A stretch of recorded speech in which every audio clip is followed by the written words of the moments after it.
you guys for being here. I know there was a whole bunch of technical issues, but I appreciate your patience and your kindness. Thank you. So, for those of you who don't know, we're talking about periods today. And the main purpose of speaking about this is that we want to create awareness about what periods are. There might be a lot of people who haven't, not only do they not experience periods, they don't have anyone to talk to about it. They haven't received proper education about it. It's sort of this like taboo topic where you're not really allowed to ask questions. It's this gross, almost like unnatural, disgusting things that happens to people, and it's really sad because it's a natural part of life, and everyone should kind of try to be mature about it and educate themselves. And the point of this talk is to also talk about how the people around those who have their period are affected, because it's not only the person going through it, it's also the people around them that are affected by this this difficult time that people are going through. It's also to bring awareness to each person's body is different. So their body goes through the periods differently. Everyone experiences it differently. We want the existing conversation about periods to change from being, again, this gross, scary thing and this foreign thing that people poke fun at to become one of understanding, communication, and compassion.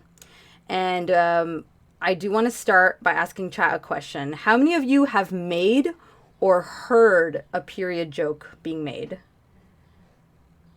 Yeah, definitely me. I've definitely heard it in school, like a lot of it. So I think most of us are in the same boat where we've either heard it or we've made it ourselves, unfortunately. Hopefully we're not those people anymore, but and how many of you have a person or have been able to talk to someone about it? I have three sisters, raises it. Okay.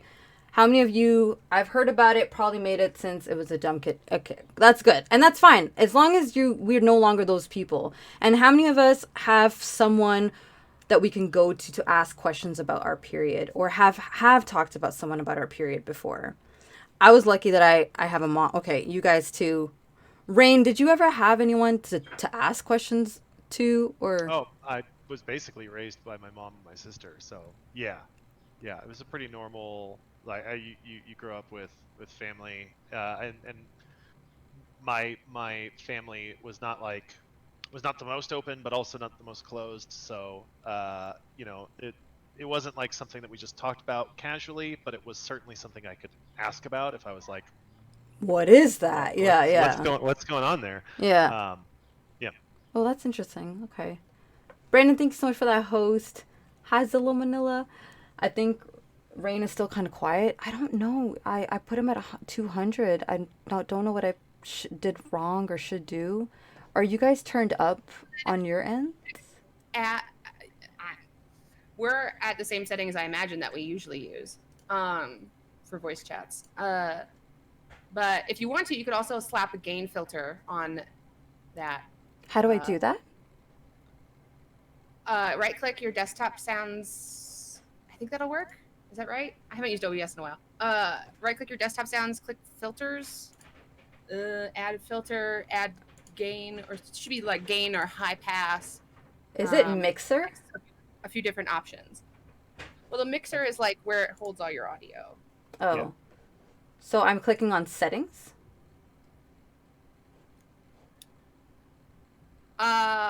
It's like if you right click the layer that has your desktop sounds, right? It says desktop sounds. If you right click that layer, like that title, it should pop up with an option that says filters. I think. I mean, are you which OBS are you using? Streamlabs OBS. What if I turn myself down? Does that help? I could turn myself down. Does that help, guys? Although, is it all of us or just Rain? Because aren't we all coming in as part of your desktop audio? I assumed it was all of us. Like when I was listening to me talk, when I was like doing sound check, I think we all sounded kind of quiet, but. Damn. Okay. It's okay. I'm so sorry, guys. I put everyone on 200, so I'm not sure. Maybe it's an issue somehow on my end. Yeah, it's fine.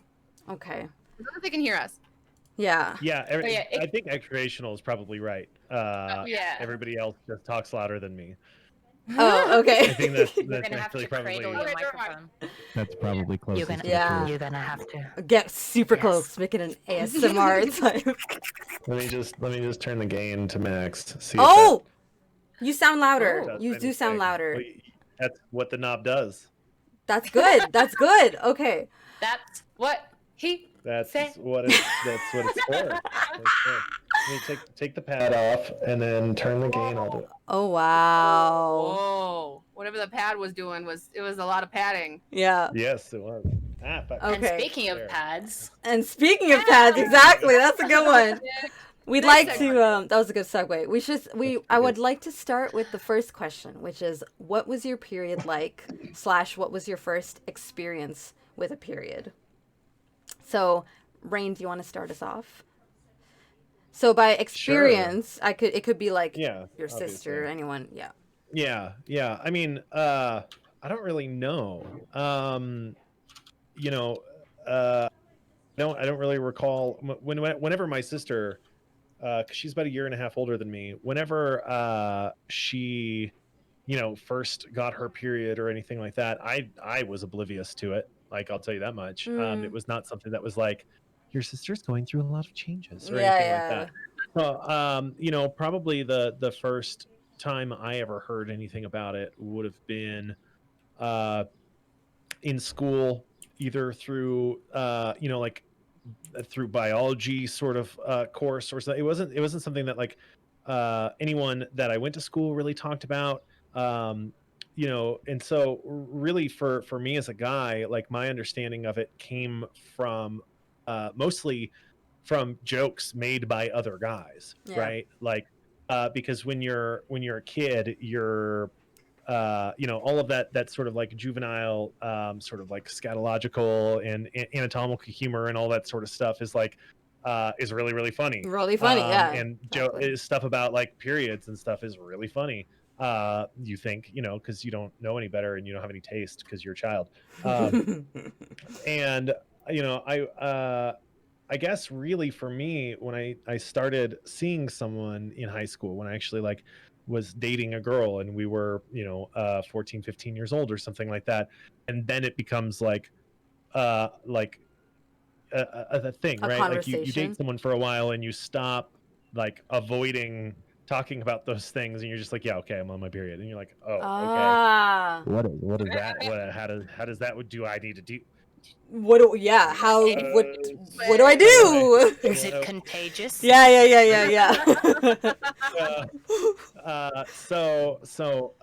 I don't know, like I never I don't think I really got a sit down talking to, I certainly not from my parents, but I don't really recall any time that I got any kind of like really formal education. It was just something I learned along the way as somebody who dates girls. That's I think a lot of guys' first experience with understanding what it is like you have a girlfriend or something like that, and they go through their period, and then you're like, okay, so what you ask a lot of questions. How do I, all that sort of stuff.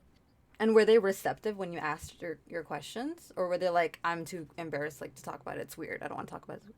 I mean, I dated in high school. I dated a girl for 4 years, so you eventually get to the point where there's nothing you don't like. There's no discomfort with talking about any of those sorts of things. So I think especially over time, it wasn't a thing that there was discomfort talking about. It was just, I think that's partially why like I've never been like icked out or weird is at a young age I was with someone who was able to like be open and honest and explain to me kind of like what was going on and how like why you would use this product instead of that product and how it all works and how long it lasts for and all that sort of stuff. And I'm like, oh, okay, it's just a thing that happens. Cool. I love that. I love that it wasn't this like weird topic that you just couldn't address and you had to like tiptoe around it. But it is for a lot of guys. Yes. It is for a lot of people Yes. in relationships, especially at a young age, I think. And that's, a lot of sort of misconceptions. You see adults who are like, I remember when, Hillary was running for president and people are like, what happens when she gets on her period a month upon Libya? And you're like, Oh my god. talking about, right? Like, We don't turn into werewolves. Like, what the fuck? right, exactly. What? But like hormones, and that's, I mean, that's how you can tell that somebody either is just a complete misogynist or, well, probably both. But Is yeah, I a was about to be complete like, misogynist who maybe does both. not understand women or women's anatomy or anything like that. Because if you have any conception of like the physiological and process of it, you know, yes, I don't think anybody's going to go and bomb via because of hormones from their period, but some people do, or some people use that as an excuse. You know? That's a good like one. I wish I turned into a werewolf once a month. Something cool. Something cool. That would be Something cool. Yeah. I spent the rest of the next few minutes like thinking about that. Actually, that'd be kind of cool. Yeah. If we like turned into something else with the moon instead of just bleeding. Oh, that'd be so cool. Yeah. Yeah, it's like massive lichen will fuck you up. Like, Yo, I love that you said lichen Yeah. because I like it. lichens my up my alley. Mm-hmm.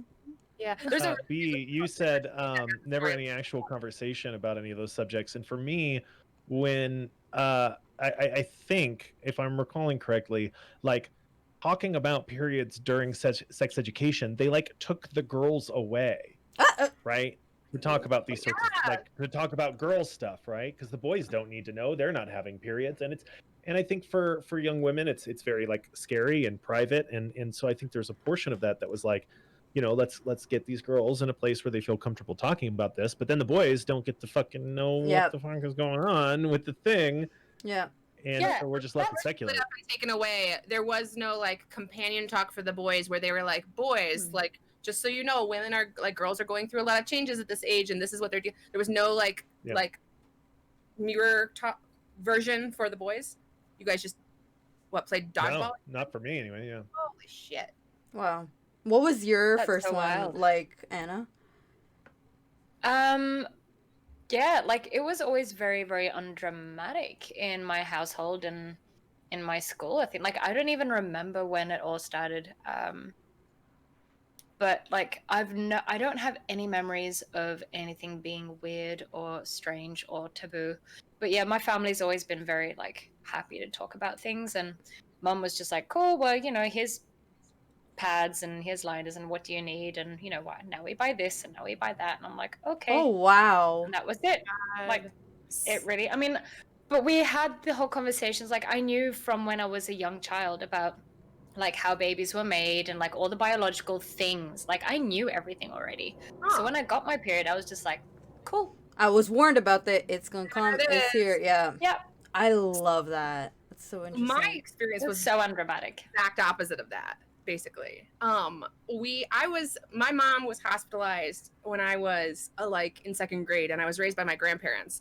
And so I remember she had like the sex talk with me when I was really little, but she was hospitalized and we didn't have that talk. And so I learned about it. I think there was probably something in school like that pulling the girls away thing sparked a memory with me of being pulled out of like our gym class, like separated into boys and girls. And so I think there was a conversation like that. But I distinctly remember 3 different things. One, checking out the body book for girls. It was an American Girls book at the library, and it explained like your boobs are gonna come in, and you're gonna get a period, and you're gonna get body hair, and like here's how to deal with it. And I was like, shock. holy shit, what? Because like my grandparents are like super conservative and Catholic, and not great communicators all the time. But the second thing, I used to have chronic nosebleeds, really bad chronic nosebleeds. And one time, this is a little graphic. One time I had a really bad nosebleed and it was starting to clot, and I could feel it like right here. And so I went to like grab it and like pull it out, and it was like this long, thick, gross cord of blood. Like it had started. Oh, like, wow. My grandma looked at me and she was like, yep, just get ready for your first period. That's what it's going to be like. And I was like, that is terrifying. Why would I mean, what? She said it jokingly, and I was like, oh my god. She was like, oh man, just wait till your first period. You're gonna. There's a lot more where that came from. And I was like, oh my god. Oh my lord. When I actually got my first period, we had this like ice storm of the century in Indiana. We couldn't leave our house. We were like, everyone was snowed in, iced in for like a week straight. There were tons of homes that lost power. Mm-hmm. So we had lost power. We lived in an area where we were on a septic system. So like you can only flush the toilet if you like pour water into the tank each time, and we had like a limited supply of like water, and we're like all cooped up. We're all like like sleeping on our pullout in our like in my grandparents' like family room because there's no house. It was miserable, and that is when I got my first period. Like that during the midst of this where there's just we can't leave the house. There's nothing, and I was chronically embarrassed about like sex stuff, reproductive stuff, body stuff with my grandparents growing up, and so I didn't want to tell anybody. So I just like fucking suffered alone. I mean, I think I eventually told them. I don't remember it as like a traumatic memory. It was just ridiculous. I was like, of course, my God. now this would happen when I can't flush the toilet. Really, like you can't use the bathroom every few hours. You know what I mean? It was just the worst. So that's right. That's my. Oh my God! And how old were you? Yeah. I think I was 11. I think I was like 11 or maybe like 10, 11, 12, something in there. Oh my God. And I don't remember feeling scared. I just remembered feeling like, because the actual ice storm as a kid was kind of cool. Like we got school, you like we sledded off our roof and stuff. But I didn't. Luckily, like my grandma like had like pads and tampons ready. Like she knew this was coming, so she was prepared. I was not. Wow. Okay, that's good on her. Good on her for at least being prepared. It wasn't like traumatic or anything. I don't remember it being like awful. I just remember being like, oh, you've got to be fucking kidding me. And that's kind of how I feel about every period. And every period since. Like, you've got to be fucking kidding me. Like every time. Yeah. Every month I'm like, wait, what? Already? Already? Like, I just had my period. Like, really? Again? How much warning do you guys get before you like dive into it? Like, do you 1 start week. 1 whole week? What happens? I get really bad cramps a week because I have an IUD. I have a copper IUD, and so anytime that anything is happening with my like in my like cervix uterus area, I know about it. so I get really bad cramps like just for like a day, but about almost exactly like a week before it starts. So you're like, oh, it's coming. Warning, yeah. And then the first day is always like the most excruciating pain. Oh my god. But you know, then but my period is usually only like 3 at max, like 4 days long. So it kind of. Are you serious? Longer. Anna, what about you? Yeah, what is your experience like? Mine's 7 days, so I'm in your boat. So like, I feel you. Mine's 7 days. Yeah, I'm 6 days, sometimes 7. Yeah. But like generally about 6 days. Yeah. Yeah, I get a warning like a couple of days before, like my boobs will start aching, and they'll get all like, ow. This and there's some way that some dude somewhere is gonna sexualize this, and it's not sexy, but like they get like swollen and hard and like sensitive, but like they just like get like hurt, big and hard, big and hard. But you get what I mean? Yeah, they just hurt. They and, like, hurt. Yeah, when someone jumps in and like hugs you too hard, all of a sudden you're just like, ow, my yes, boob. yes. Oh. Even just like sometimes reaching for something and then like your like arm like kind of like hits it. You're just like, this is painful. Why? And I don't even have big boobs, so like I can only imagine. Like my dog jumps on me, and I'm like, no. Yeah. Like, so people like we talk so much about other things, but we don't talk about like how much our boobs hurt just before our periods start. Yeah. But yeah, like then on the first day, usually all the like the swelling and like achy stuff goes away. Like as soon as my period starts, and that all like stops. But then it's like cramps and shit as well. Day 1 is usually kind of shitty. I used to get cramps so bad that I wouldn't even be able to like get out of bed. Ain't that the truth? I couldn't even like reach over. If I usually describe it as like there's a cliff, like you're kind of going up a hill and there's a drop. So if I can feel my aches coming on and I take a painkiller soon enough, then I'm okay. Then we never really hit that drop. Then we kind of like stabilize and we're fine. If it goes too long, like if it starts when I'm sleeping or something, then I wake up and I'm just so far gone that I can't even like reach over and take my painkillers. Yeah. Jesus Christ. Yeah. But thankfully it's not that bad anymore. They seem to have faded off a little bit, but occasionally like once every couple of months I'll get another big one and I'll just be like, I hate my body. Yeah. Take my uterus. Yeah. Rip it out. Take it away. Feed it to the wolves. Like, Yeah, I why do I don't need need it? it. I don't want kids anyway. This is Overrated. bullshit. I didn't sign up for this. Same. I think my first 2 days are like really, really, really terrible. And those times when I have bearable ones, I was like, I know what you're doing. You collected, and you're gonna hit me the next one. Get out of bed now. Get. I dare you. So Yeah. You thought you had plans today? Yeah. I mean, God bless these days for like these period apps where you can track it and kind of be like, oh, I'm planning to have this kind of day in like a couple weeks. Let me plan around it. Back in the day, guys, nah, B, you had a volleyball game to go to. Guess what? Nah. You sitting out, okay? Like And you I gotta was make people bleed through your little shorts. okay. Have you y'all ever had accidents like that? Yes, of course. Yes. Absolutely. Terrible. No. Yeah, not as much. Rain, it's like I had to Not think as about much it. No. now. Yeah. Like, because I know my body well enough now that I can feel it coming on, and so like now I'm prepared, and if I know something's like due any day now, then like also I always wear black, so you can't I just don't run that risk. Yeah. But yeah, when I was a kid, absolutely. Yeah. Especially playing sports like in high school and stuff. Exactly. And I remember I was in theater and that was fun. Like you were trying to put on a production and we were doing Hello Dolly, and so I'm wearing like these big foofy dresses, and so like going to the bathroom or like, oh my god, nope. What about you, Rain? Like when you went to school, did you ever see anyone have an accident? Did anyone make fun of anyone that had an accident? Oh, the second one, the making fun of, yes. I mean, I think I feel like, and I guess more accurately, when I worked with young girls, because I'm a social worker, and when I worked with young girls, like, no matter, it feels like no matter how much two human beings might hate each other, if somebody needs a feminine product or is having an accident or is spotting or anything like that, girls look after each other. Yeah. Like, and so they should.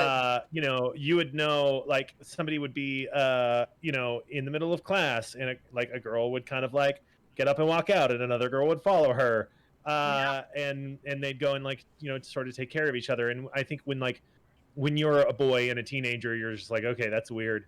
But seeing that happen as an adult, as a social worker, I was like, oh, okay, yeah, like. And I've seen girls who like actually despise each other, who just like would literally fist fight if given the opportunity. But at that time, if you're at that moment, and you need somebody to like help you out or to give you some, no questions asked. Because I think all girls have been in that situation. Yeah. Yes. It's that thing as well about like, how people will unite for a common enemy? Yeah. That's a good point. That is a great point.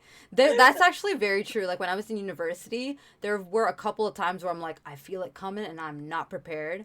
And I would know, it was this weird feeling. Like I just knew deep in my soul and my spirit, if I talk to a girl and I ask for a pad, she's not going to shun me away. And it's complete stranger. Exactly. And I'd go to many girls and just be like, yeah, I'm so sorry, do you have a pad? Yeah, and they would be like, oh, I'm so sorry. They would like look through their bag. It's such a beautiful thing, and I really wish men or boys were taught to be part of it instead of being excluded from it, because eventually one day it's going to affect you too, and you live in a world with people who experience their period, so why not be part of it and help each other out instead of making it this like disgusting thing and making it's a joke. It's not. It's like a literal body thing that just happens. It's blood. It's like we don't get weirded out by nosebleeds. We don't get weirded out if someone cuts themselves. Like, why is it any different? Like, it's literally the same thing. I mean, coming from the no-no place. Probably close to an equal amount of blood from my nose. Yeah. As during a period, like that's really, a lot. I got my nose cauterized twice, like really bad nosebleeds. It can be gross, and I think it's okay to call it to like acknowledge that like it's not super pleasant. Oh, right? it's not. It's not. It's definitely not. I just don't like it when people make it like this. Like, oh my god, stay away. Yeah, exactly. Yeah. I like what X mentioned, that he doesn't mind helping, but he doesn't carry a purse. And that actually, and I like that you also mentioned you don't mind going to a drugstore. There are so many people that are ashamed to go on their friends' behalf, girlfriends' behalf, partners' behalf, whatever, to go and just buy them products. There have been times which is wild. You say you love me, right? You say you're gonna be with me through all this, but you're ashamed to go to the market and buy me pads or tampons or whatever else you use. It just blows my mind.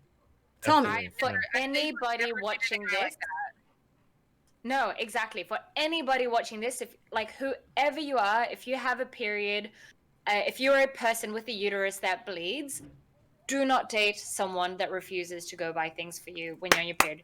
That person is not worth any of your time. That's a make it or break it. That's a great test of character. Yeah. Because if he's ashamed and like he is so insecure with his masculinity that he feels like he can't even do you a service, an act of love and a service to you in your moment of need and pain, boo, he don't deserve this. And not just that. Like, if he can't handle your period, then his bits should not be anywhere near your genitalia. If he is not adult enough to be able to have a normal discussion about periods, why the hell is he getting his bits in your bits anyway? Yeah, actually, that's a good point. Actually, and to build on that, what I think about as well is if you can't handle this is just a tip of what we're going to face in the future. Yeah. Okay? Yeah. This is the least of our worries. Be in the hospital, right?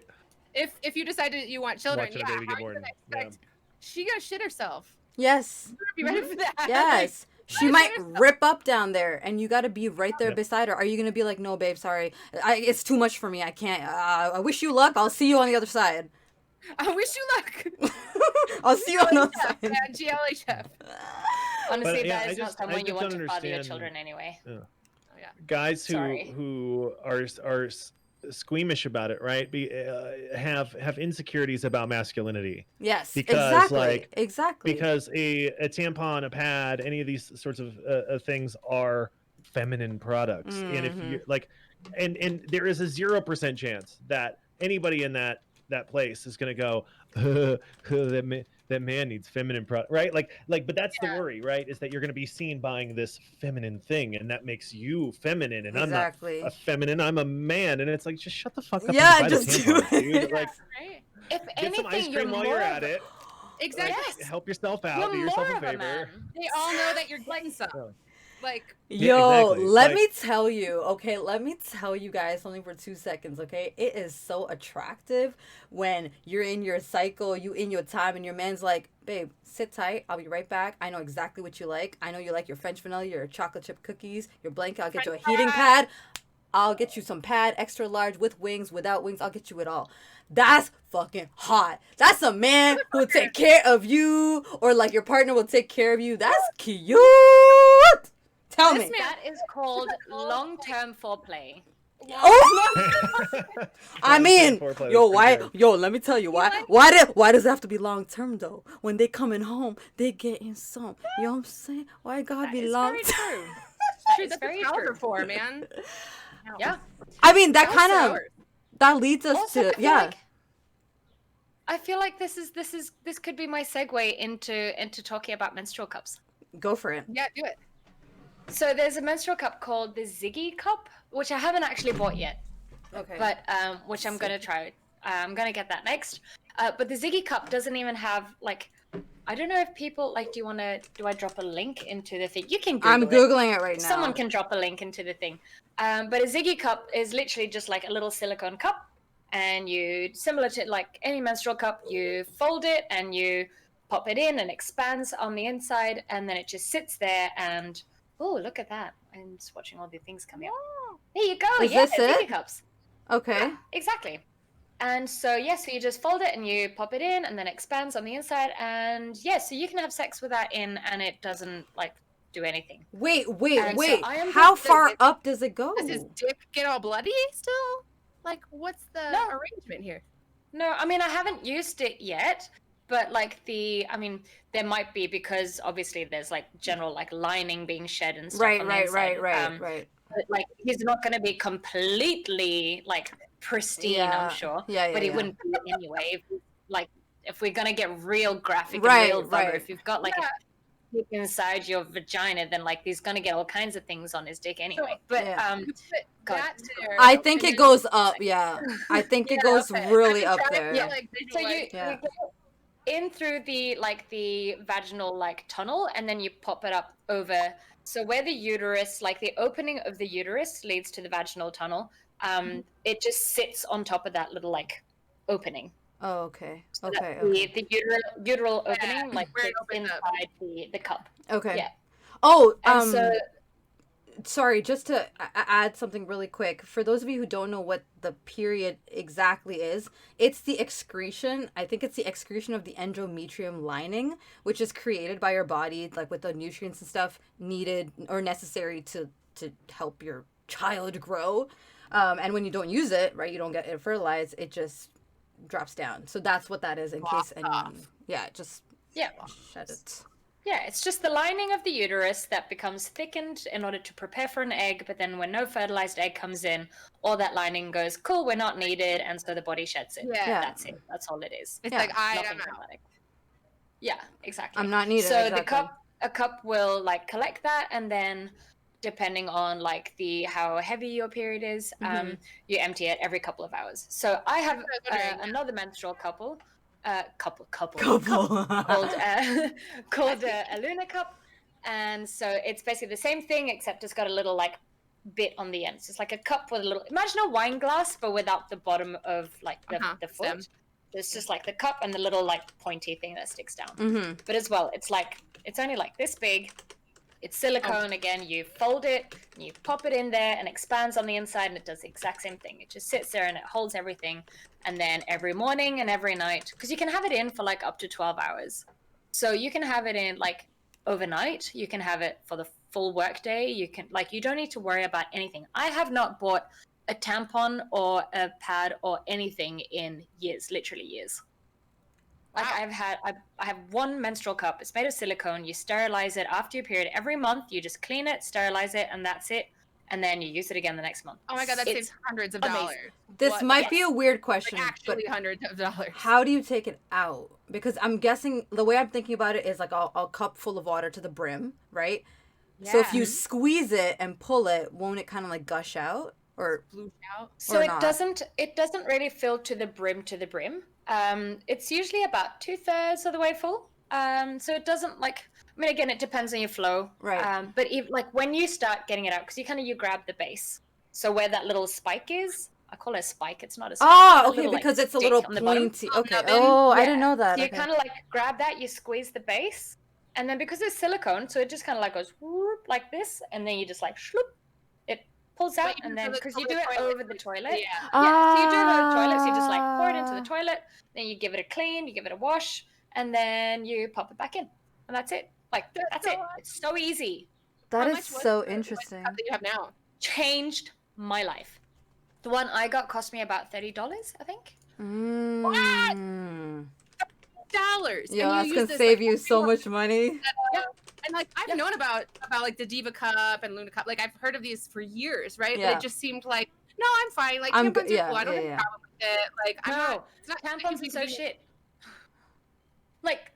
That's that smell from tampons. You never have to deal with that smell ever again. I hate that smell. It's like a dead body I know, me smell. Too. Yeah. So maybe that's a good thing that you guys deal with can any of that ever again. I'm really glad you did this show because I expected it to be. I expected to just be oh yeah, okay, cool, cups. But I'm converted. Let's go. No. Every single person that I get a chance to talk about menstrual cups, I'm have you heard about our Lord and Savior, the menstrual cup? It's like me and bidets. Yes, but listen, that's another conversation I'm gonna have as a real talk because more people need to be washing everywhere. Okay, let me tell you. Bidets help bidets with periods though. You don't want to be and when you take out a tampon, it's you just kind of feel, and you just have a little bidet there to just clean it up. Wash yourself. Nice and clean. I did not want to get a bidet, but he was babe, we can't find toilet paper anywhere. Let's just buy a bidet, dude, so we can use so smart, so smart. And I'm really glad that he got it. It's awesome. So Rain, Star said that Rain and that you have bought her products in the past, so you've gone to the store. Have I? I don't know. Yeah, I Yeah, think we stopped at a gas station after getting Culver's, I think, and it was like I was like, oh shit, I just started my period, and you were like, oh great, and I was like, yeah, fuck, I don't have anything with me, and you're like, well, I think there's a gas station right here, and then we pulled up, and I was like, and you went in and got it for me.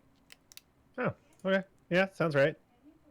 You're like, it's such a natural. It's not a like an extraordinary thing, right? Yeah, It's it would not be like asking him if he bought vegetables once. You'd be like, right? It's not probably, memorable I guess. or I don't something like know. that, Yeah.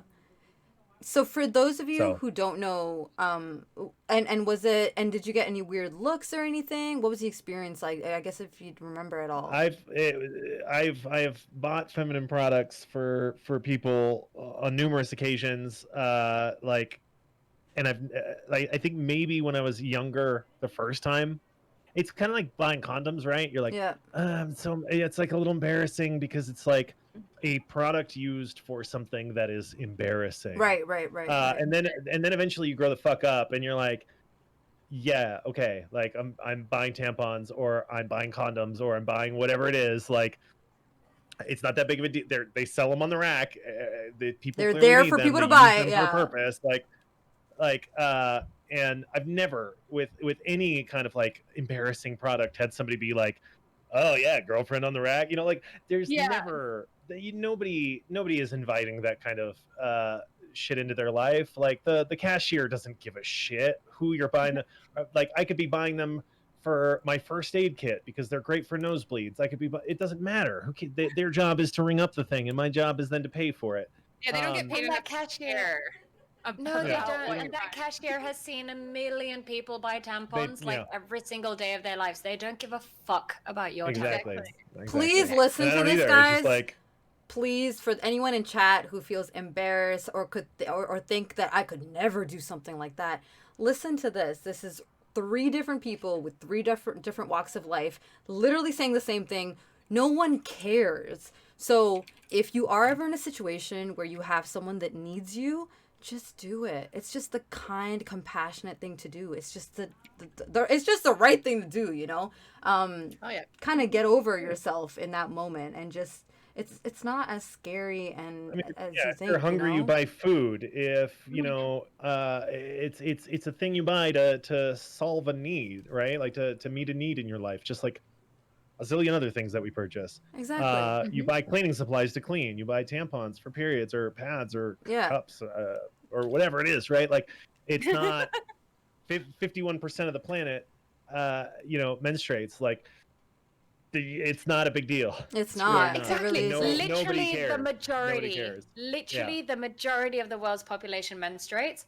Why the hell is this taboo? Why the hell is this a thing that people are weirded out by? Men are uncomfortable with it. It affects women. Well, because men are generally, sorry, I don't want to be exclusive about that. But because it predominantly affects female-bodied human beings, and so we have a whole, we have misogyny and exactly. Unfortunately, they make it this culture where you're almost shamed to talk about it or to educate yourselves. Well, guess what?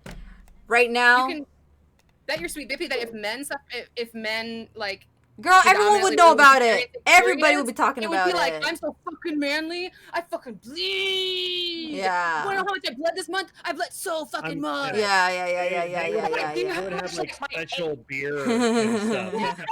They'd have, like beer that you had for your periods. They'd have special kinds of oh my god.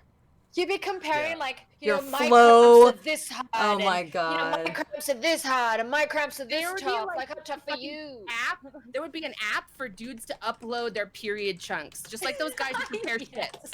Just like those guys who compare. Yeah, that's true. Yep. Can y'all educate me on what tampons are exactly? Because I see them, but I've never used one myself.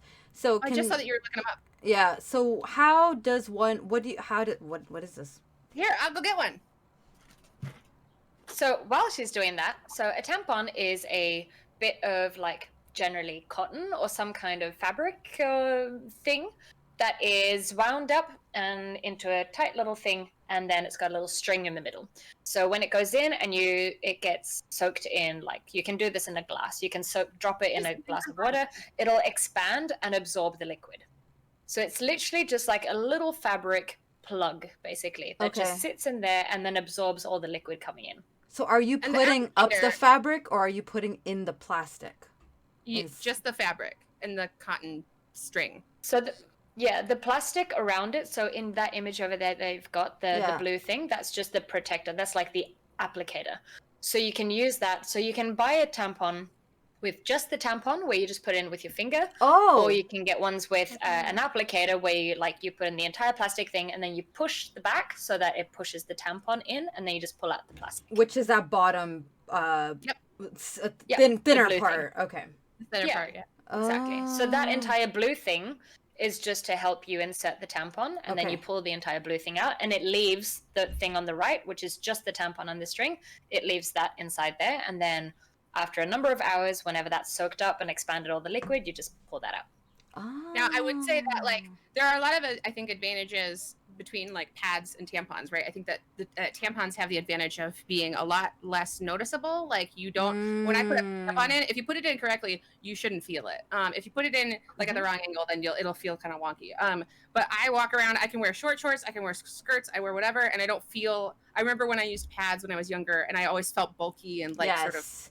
Like a diaper stuff, because I wear pads. I feel like a diaper all the time. It's like a diaper all the time. Tampons, I put it in and I forget about it until I'm like, wait, am I bleeding through my tampon? Oh, I am. Okay, and then I have to go change it. Seriously, I need to everyone needs a menstrual cup. I have a question. I cannot reiterate I cannot iterate how much it has changed my life. I have a question about the tampon. Okay, so if you have go sure.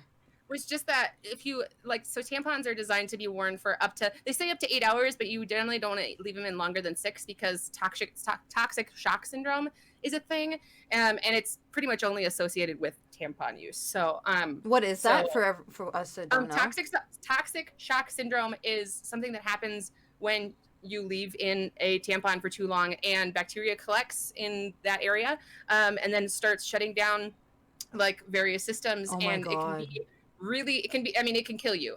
Toxic shock syndrome is not something to fuck with. I read an article about a girl that I knew somebody who knew her, and she lost both legs to sudden toxic shock syndrome, from the knees down, and she did not leave it in overnight or anything. Oh my God. It was just and I don't want to scare you away from them, but menstrual cups do sound like a much better alternative. And also, sorry, go on. No, that's fine. I was just going to say that, yes, toxic shock syndrome is super, super bad if it happens, and absolutely is a risk, but also don't be freaked out by it. The percentage and the risks are so small that it's more dangerous to walk across the road. It's more dangerous to drive a car. It's more dangerous to use a vending machine. More people die from vending machines each year than they do from tampons. Just it's not super common. It's just you kind of have to be diligent about it. I have definitely, especially when I was younger, I was guilty of forgetting that I had one in because it was toward the end of my period, and then the next day, a full 12, 18 hours later, realizing wait a minute, and then reaching up there and being oh shit, there's a tampon here. So on one hand, and, that's how invisible it is. That, I would think. Yeah, exactly. And you don't feel it. When it's in there, you don't feel it. Yeah, at all. Yeah. So I know, Star, you were saying that sometimes you kind of get a little bit of a leak if you have your tampon in for too long. Is a good way to counter that, yes, by being diligent about how much time you've had it in there, but what about wearing a panty liner kind of on top of that? I think sometimes a lot of people do that. My flow is only really super, super heavy the first day, maybe the first 2 days, if depending on when I start, what time of day I start. Mm-hmm. But I found that I'm also just a shitty, lazy adult. So I could bother wearing a panty liner, but then I'd have to wear a panty liner, and I don't want to do that. Right. And so you can kind of feel it. So before, it's not okay, I should change my tampon and suddenly I'm bleeding all over the place. It's one of those things where it's in and you start to feel a little moisture Discomfort? or like Oh, dampness, okay. and you're like, and I have this constant problem that happens where I'm like, am I wet or am I bleeding? Right, You know, like, am I just turned Which on? Am one I is wet for no it? reason? Yeah, so you kind of get that feeling, and you're just like, I should go check. Yeah. Just go to the bathroom. Yeah. It doesn't happen a lot, but once in a while It has So- happened. And I'll wear liners. Sorry. Go ahead. And this is what a liner looks like for those of you who don't know. It's very, very kind of like a thin cotton padding, a much thinner version of a pad, much thinner. Yeah, and like I'll wear a liner, maybe occasionally on the first day. If I've had like really bad cramps and I know that okay, this month is heavy, then I might have a liner in on day one just in case. But like, it's not something that you feel or notice or anything. It's just like it's like an extra protection just in case. Yeah, just in case. Because I don't like bleeding into my underwear. Of course. But also, like if you know that you have like that you're going to be heavy, just go to the bathroom more often. Like, Yep. But a cup is generally pretty good if you find, because there's different shapes and different like sizes for different people because every body is different. So some people have to try a couple of different cups until they find one that works for them. I was really lucky. I matched immediately on the first one. Wow. Yeah, like it's amazing. And I don't have any issues, so it doesn't leak really. But liners, I think I bought one pack of liners like over a year ago, just to let you know how often that happens. Damn. And that it's been lasting you for all this time. I haven't bought them time. in years. The only time I've used a panty liner in the time that I've had a period was a year and 2 years ago ish, when I got my copper IUD, because after they implant it, there's like a little bit of spotting, and they were like, here you go, like take some panty liners, and I was like, okay, cool, thanks. And I didn't even have spotting after they put it in, so it was actually fine. But yeah, I don't use those as much. Have you, when you guys had pads, did you guys ever have that moment where you'd just be sitting for a long period of time and then you'd get up or like mid conversation and they'd be like a flush and you're just like, oh my god, did I just pee myself? But no, you're not peeing yourself, it's just like there's a whole bunch of discharge that's coming out. So like I feel like people don't talk about these things, and a lot of you in chat probably didn't even know that that's something that girls go through, that it's this weird, just imagine feeling, or like people who have their period go through, imagine just going about your day and not having control over what is flushing outside of you. It's like a gush and you can't do anything about it. It just happens. No matter how much you contract or tighten, it does not matter. It's kind of terrifying because the first few times it happened to me, I was like, did I just pee myself? And then there's that rush of like going to the bathroom, especially if you're unprepared and you're just going about your day and then it just happens. So it's pretty it's a pretty spooky situation. And for those of you, by the way, who don't know what pads look like, this is what pads look like. They come in so many different sizes, different lengths. Right. And I like to do it for 1 second. I'm just gonna mute myself. I gotta take BB out because he won't go out with Ray. Okay. Okay. And some of them have wings to help the pads stay in place overnight. So I would highly recommend, actually, if you guys have a chance, visit a local drugstore or like a Walmart or whatever, and go in the feminine hygiene product section and just see what it's like. Like, see the different products, familiarize yourself. You never know when a situation might come about where, your partner needs your help, or you're interacting with someone who might need your help, and you don't want to panic. You don't want that to be your first experience with it, and it's like you'll be overwhelmed. Tell me I'm wrong. Aren't there so many different brands and all that? Yeah. But also it means that, like, once you've had a look and you know what's what, like, also have a conversation with your partner and know, like, what are the things that you want? Like, when you want me to buy something for you, like, what are your preferences? Do you like ones with wings? Do you like tampons? Do you like plastic applicators? Do you like tampons without applicators? Oh, like, do you want scented liners? Do you want non-fragrance liners? Like, find out what your partner wants. Yeah. And then go into the shop and, like, actually look at them so you don't get there on the day all panicked and just be like, ugh. Exactly. I feel like having a conversation is so important. If you're there and you're like, you know, your girlfriend or whoever was like, yeah, this is what I need, and you get there and there's this wall of things of different brands, of different types, of different. It's 2020. Like, a picture, right, and Ask be like, someone. okay, like draw a line, circle the one that you want or whatever.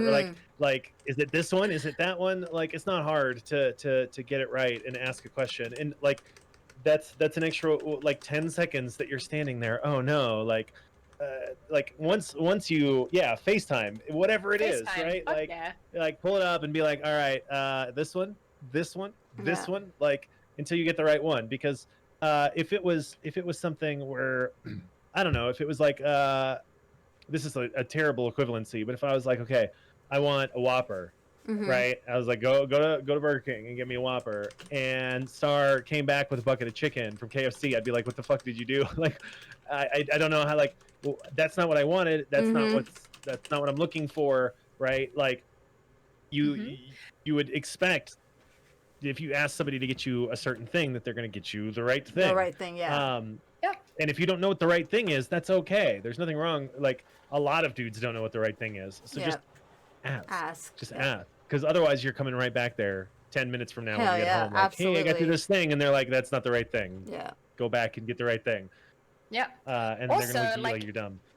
If you, and if you only have it in text and then your partner's passed out or is at work and can't respond or whatever, just ask someone in the shop. Yep. Again, like Rain said, it's 2020. No one gives a fuck. Like, just take your message, grab some lady in the aisle or someone who works in the shop and just be like, hey, my girlfriend needs XYZ. Where do I find it? And they'll be like, it's this one. Cool, thanks. That's it. Done.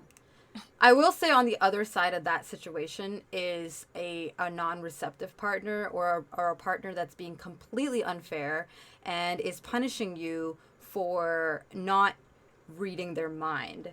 And I will never stand beside someone like that because I used to be someone like that. And it's so sad when I think back on some of the ways that I've treated people for not being a mind reader. And it's really frustrating because how are they supposed to know what you need on your period if you don't fucking tell them? How are they supposed to know you are in a lot of pain? How are they supposed to know that you like chocolate milk on your period? How are they supposed to know you need a heating pad if you don't talk about it? If you can't expect your partner in your life or your friend or whatever to just know these things, you know? I think that we need to mention that because it's so important for people who don't experience their period to take that initiative and have that conversation, but it's also the partner who's experiencing it to be receptive to that and be open to have that conversation and be welcoming and like really talk with them, because I still know a lot of people who will shame you for just not knowing. I think that is it's important on both sides to recognize that the other person doesn't choose their experience, right? Like, we don't choose to have periods and they don't choose not to have periods. There's no way that like Rain could understand exactly how I'm feeling or like what I'm going through unless I communicate that to him. And that I think that is a good rule. Like, remembering that your partner isn't a mind reader is just a good communication rule in general. Not even just related to periods, but it's you can't hold somebody like accountable for something if you don't give them the relevant information. You know? Absolutely. I know for me, like my first 2 days especially, actually before like maybe a week leading up to my period, I start to get either extremely depressed or I get extremely loving. Those are my two extremes. The way I like to describe periods is, I don't know if you guys have seen the show Vampire Diaries, but in Vampire Diaries, basically when you turn into a vampire, everything that you were before a vampire is heightened. So I'm a very emotional person, and I also can get very sad easily. So if my period's coming, I'm either getting extremely lovey, right, or I'm getting extremely sad, and it's one or the other. And I'm a very, horny person by nature. So when the period comes, I'm just like, holy mother freaking Lord! I know, my goodness. like that's the one time that like, I'm not squeamish about blood. Obviously, having chronic nosebleeds in a period my whole life, but I have been like, it's messy and I don't like being sticky, and like, so I generally, like, my whole adult life have avoided period sex until dating Rain, really. And that's just Oh, because I'm so fucking horny on my period. Oh my god. Like, wait, I got a question for you. You said you avoided Also, it. sex helps with menstrual cramps. Yes, that's true. it's mine worse because of my IUD. I like Oh. have sex and I'm immediately in like doubled over crippling pain. But it's worth it because that dick though. Yeah. I got a question for you though. I got a question because you said till Rain. So was it him making you feel comfortable having sex on your period at all a deciding or contributing factor? Because I know some guys are very squeamish about it and they're like, you're on your period, I'm out, I don't want to have anything to do with you right now. That had a lot to do with it. So part of it is that, like, listen up, guys. Oh, sorry. But part of it is that I don't like being sticky and it's kind of messy and I'm like, yeah. But part of it is also that, like, there is this sort of internalized subconscious feeling of dirtiness and exposure that you don't have with regular sex.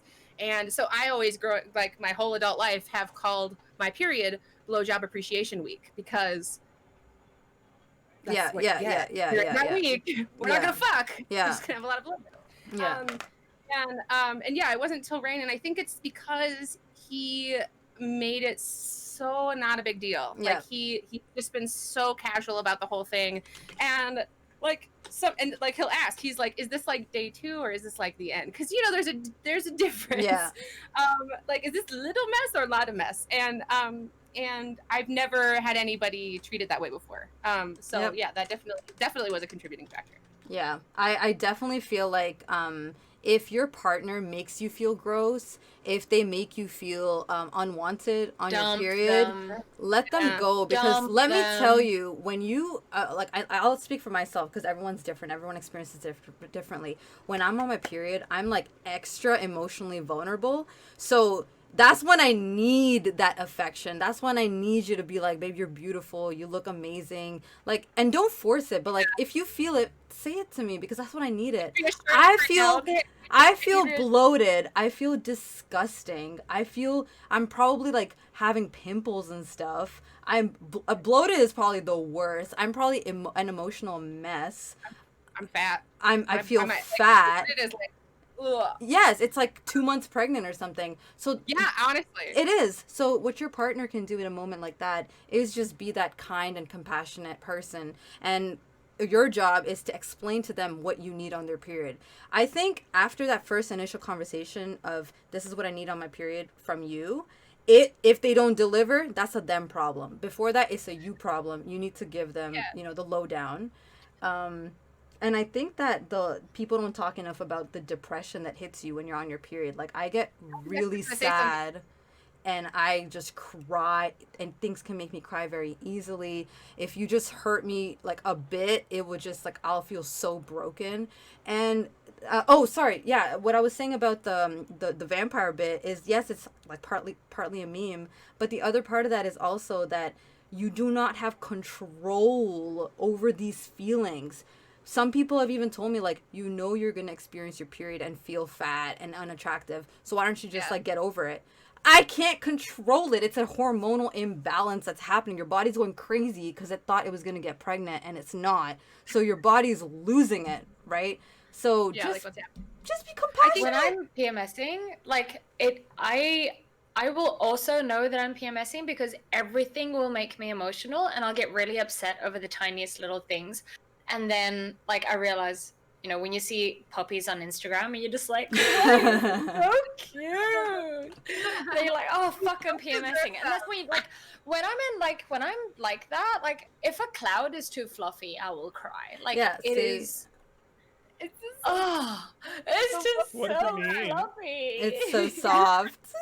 I'm glad that you brought that up because, like, Rain and I were actually talking recently, about how, like, the reason I'm on that I have a copper IUD instead of any sort of hormonal birth control is because hormonal birth control makes me fucking crazy, like fucking crazy. And I really wish that wasn't the case because it's cool to not have a period every month, and some of the hormonal ones are good at getting rid of your period.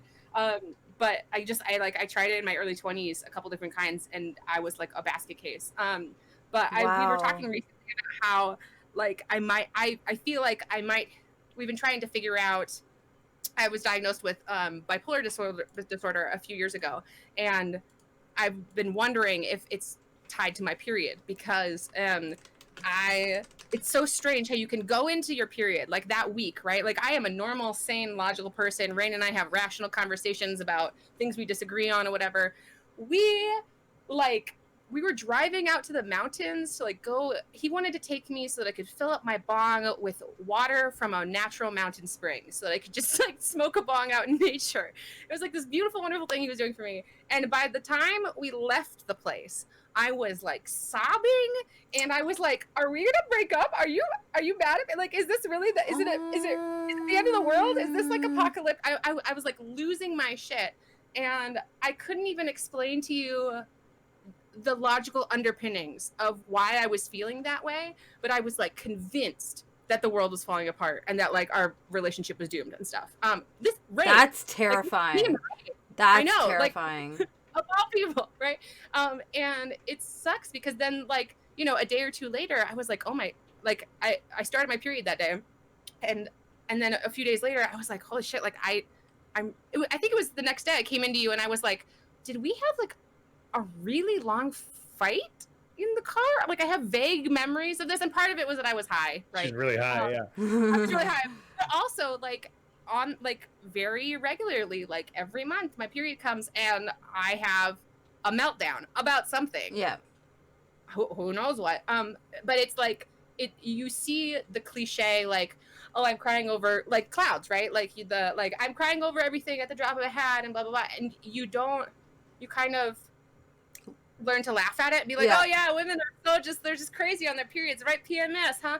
But it really honestly feels like another person inhabits my brain. Yeah. Please listen to this, guys. This is the real shit, right? Honestly, I am a logical, reasonable, rational person, and I honest to God feel like I'm batshit crazy for like 3 days. And I just I cannot internalize things like a normal human being. So and you can't control it. You can't control it. And I think that's the scariest part. And that's why it's so important to have a partner that's understanding during a time like that.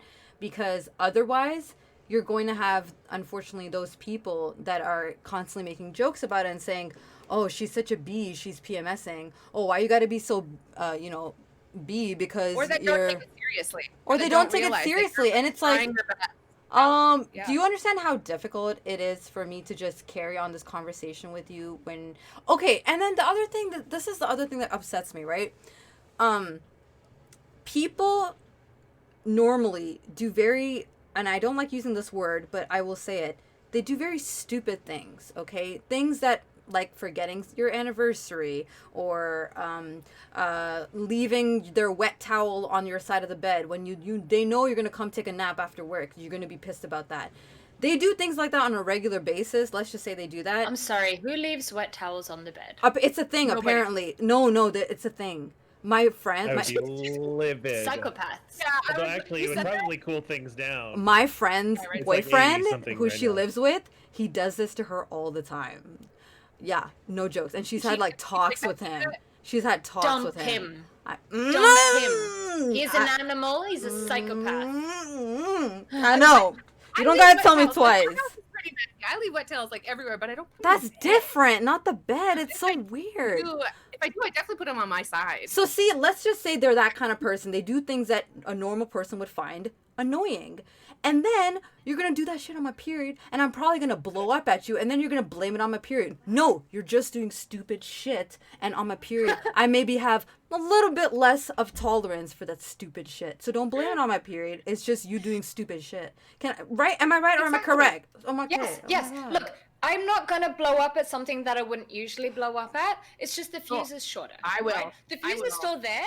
It's just shorter. Mm-hmm. Okay, people are different. I'm not saying this is a statement, but generally speaking, like, if you do stupid things on a normal day, like I'll be frustrated, but I might not go off at you, depending on how much sleep I've had, how stressed I am at work, and how many other things that, has happened lately. But if I've mentioned it multiple times, and then on top of it... when I'm PMSing. Yeah. And it's good to be cognizant about that. Oh, one thing that I don't know if Rain has done or anyone in chat who has done this, might have done this before. A good thing to do as a partner is even to download the app that your girl's using or your partner's using, and like keep track of their days. I think that is so sweet. I have made every single one of my partners do that. I love that. I don't track my own period. I'm not gonna expect Rain to track it. And see, that's fine. But that's a good tip. I really don't, because I get cramps like a week before, and I wake up and I'm like, oh, it's here. Yeah, I'm gonna start. It's coming. I know it's coming, and so then it comes. I honestly couldn't tell you if I even have a regular cycle, because I know when it's coming. It might be. I think it's like 5 weeks, 3 weeks, 4 weeks. You know what I mean? That kind of like varies. I think it's kind of irregular actually. But I wouldn't know for sure because I don't track it. Rain, you were saying something about that? Yeah, the like side. This whole conversation makes me think about, like, normally I'm a very like rational person. I'm certainly like pretty even keeled or whatever, right? But I think about times where I've been going through like a lot of change or struggle, or like when I've been single for really long periods of time, and normally I would watch a TV show and there'd be like two characters that are like falling in love, and I'd be like, oh, this writing is really bad or whatever, right? Like I just consume it from like this critical lens. But every once in a while, like you'll be watching TV and something will happen and it'll hit you, and it just like hits you the right way. Yeah. And you're like, yeah, right. So and like and you're like, why is this happening? Why? I'm not normally like this. This is not who I am. Like that experience of like your emotions and hormones and mental state and all of these things being completely outside of your control, and your reaction being something completely unanticipated or unexpected, is not exclusive to a woman on her period or about to be on her period or whatever it is. Like that's a normal thing that happens to human beings at various different times. And people respond very differently. Yeah. So have compassion. And have compassion. If somebody came to me and was like, you know, why are you doing that? Why are you acting this way? Why are you crying at this thing or what? And you're just like, I don't know. It's just the way that the actor said the thing, you know, like you just don't know. And if somebody were to be like, oh, you're a little, you know, you're a pansy or something like that, I'd be like, that's completely absurd, right? Like I'm human. I'm just experiencing an emotion. It was unexpected and I can't control it. But that's just the way that my brain works. And like there will be like after the incident that Star was talking about, where we're all like up in the mountains or whatever. You know, I think at one point she was like, oh, you know, my period started yesterday, and I was like, oh, okay, like yeah, got it. Like that makes sense. Okay, well, the next few days, like I just have to accept that like something that might not normally set her off or cause a certain response might set her off or cause a certain response, or she's going to, you know, react maybe in a way that's unexpected for her and for me. And you wouldn't have known that if you guys didn't talk about it, right? Right. I'd be like, what, how come, why is it once a month we get into this crazy fight? This is wild, right? Like, but it's like, oh, okay, we don't get into a crazy fight once a month, but you know what I mean, right? Yeah. And for me as a partner, my brain sort of like switches where I'm like, oh, okay, like we're in period time now. Like that's going to require a different response from me than it maybe would normally, right? Like it's going to require me to respond to the things that she says in a different way, because that's what she needs in that moment or whatever, right?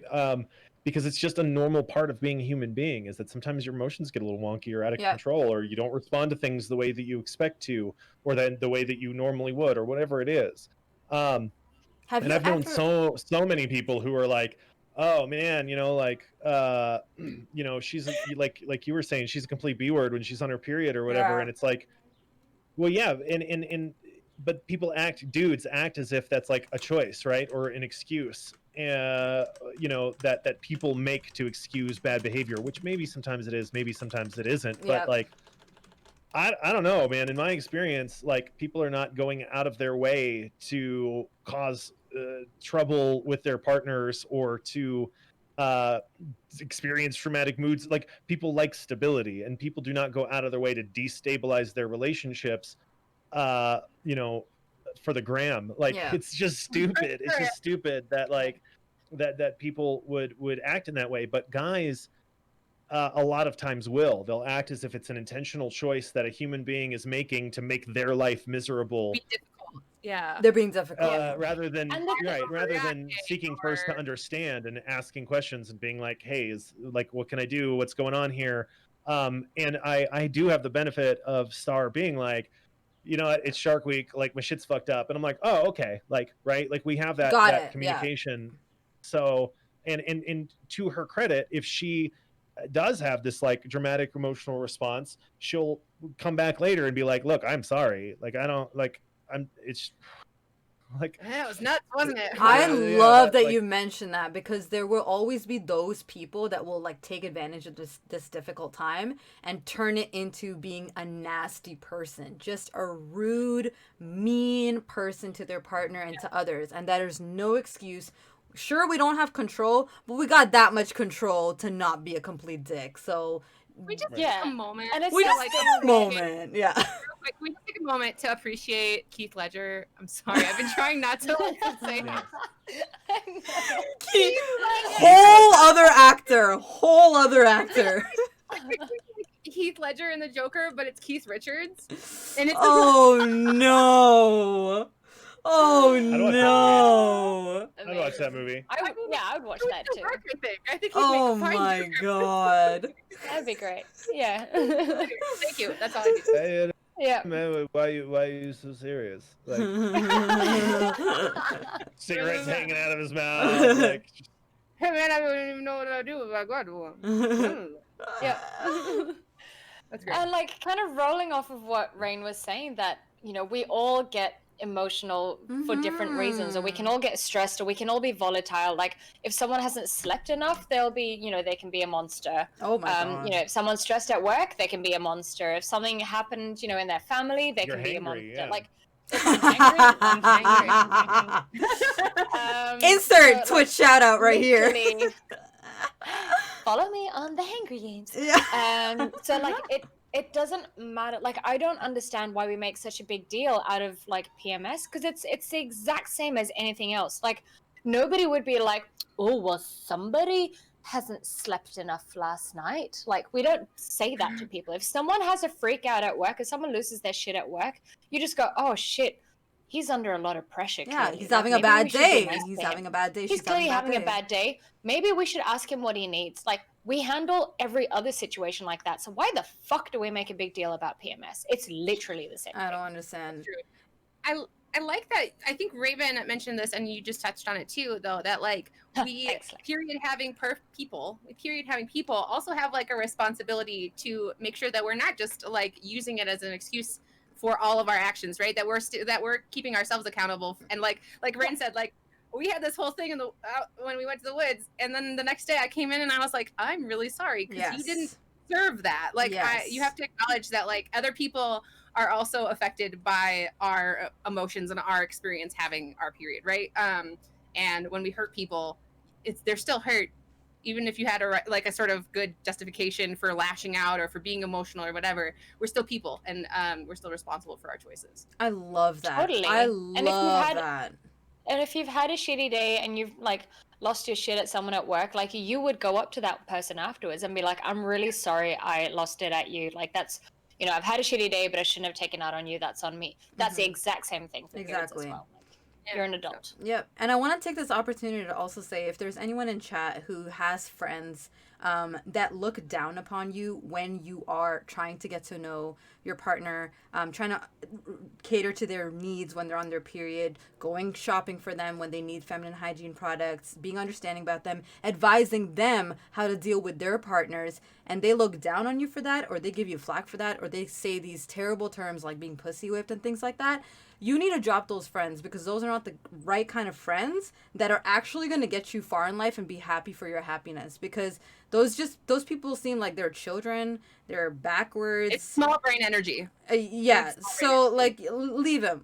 Yeah, hit him with those deuces for sure. I don't know if you have you experienced that, Rain, at all. Have you experienced that, Rain? My first step, like, I mean, I've lived everywhere, right, in this country. I've lived internationally.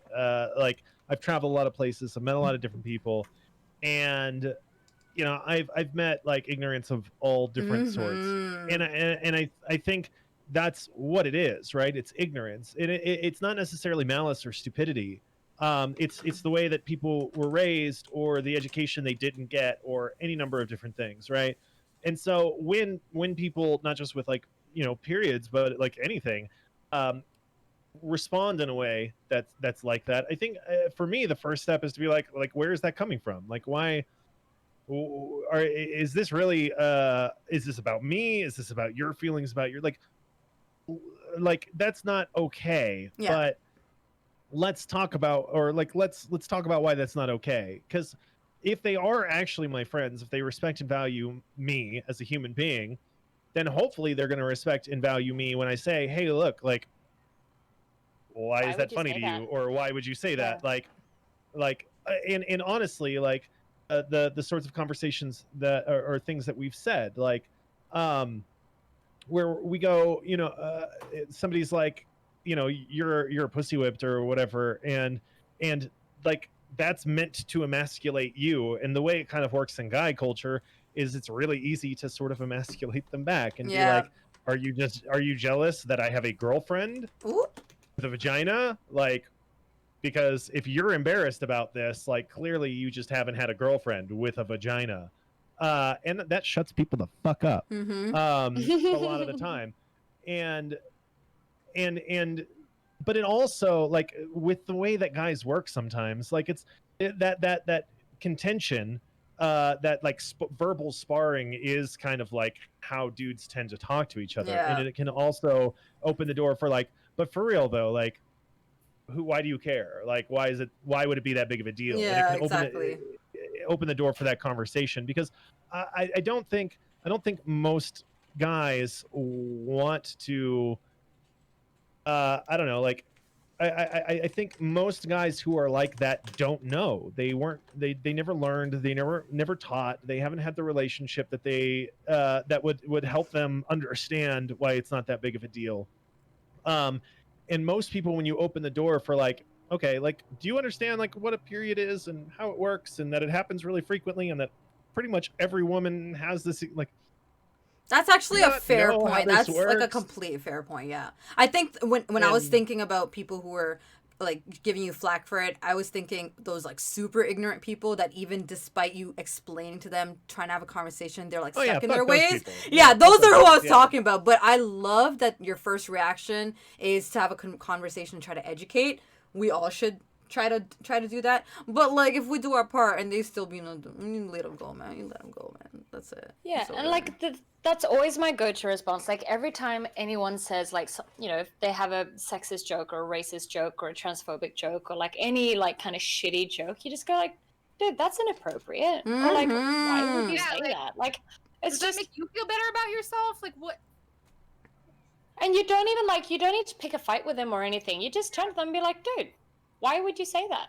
Yeah. And it's like, just put it back on them, because then when they need to explain, or you just play stupid, you just go, I'm sorry, I don't get it. Like, what does that mean? I do that. Yeah, I do that. I do that. Oh my god. They have to explain it, and then they realize just how stupid it is. So like, my god. Yeah, or just be like, dude, why is that funny? Like, it's not funny. Just don't.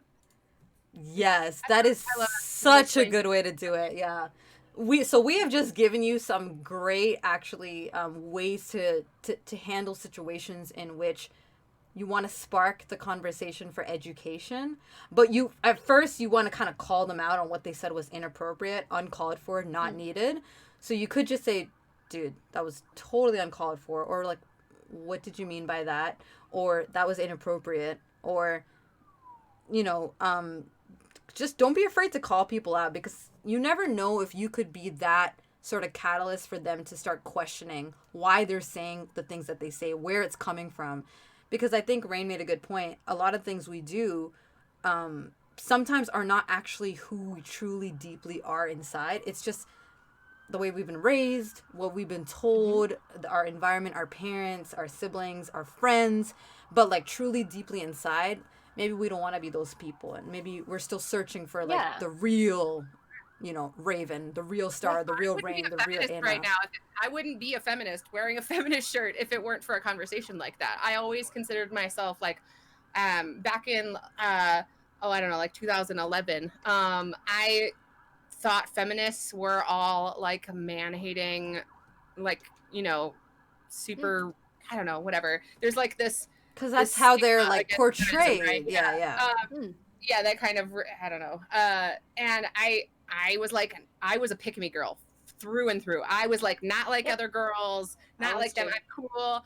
And it's only like, the only reason I have like a sparkle backdrop and whatever is because I talked to somebody who made me realize that feminism doesn't just mean hating men. It means embracing whatever it is that you want to like as a woman or as a female body person, right? Or like however you identify, like embracing what it is you want and who it is you are. And I would not be where I am today if it weren't for somebody being willing to have that conversation with me and be like, hey, you're really not into feminism? Like, and it was a guy.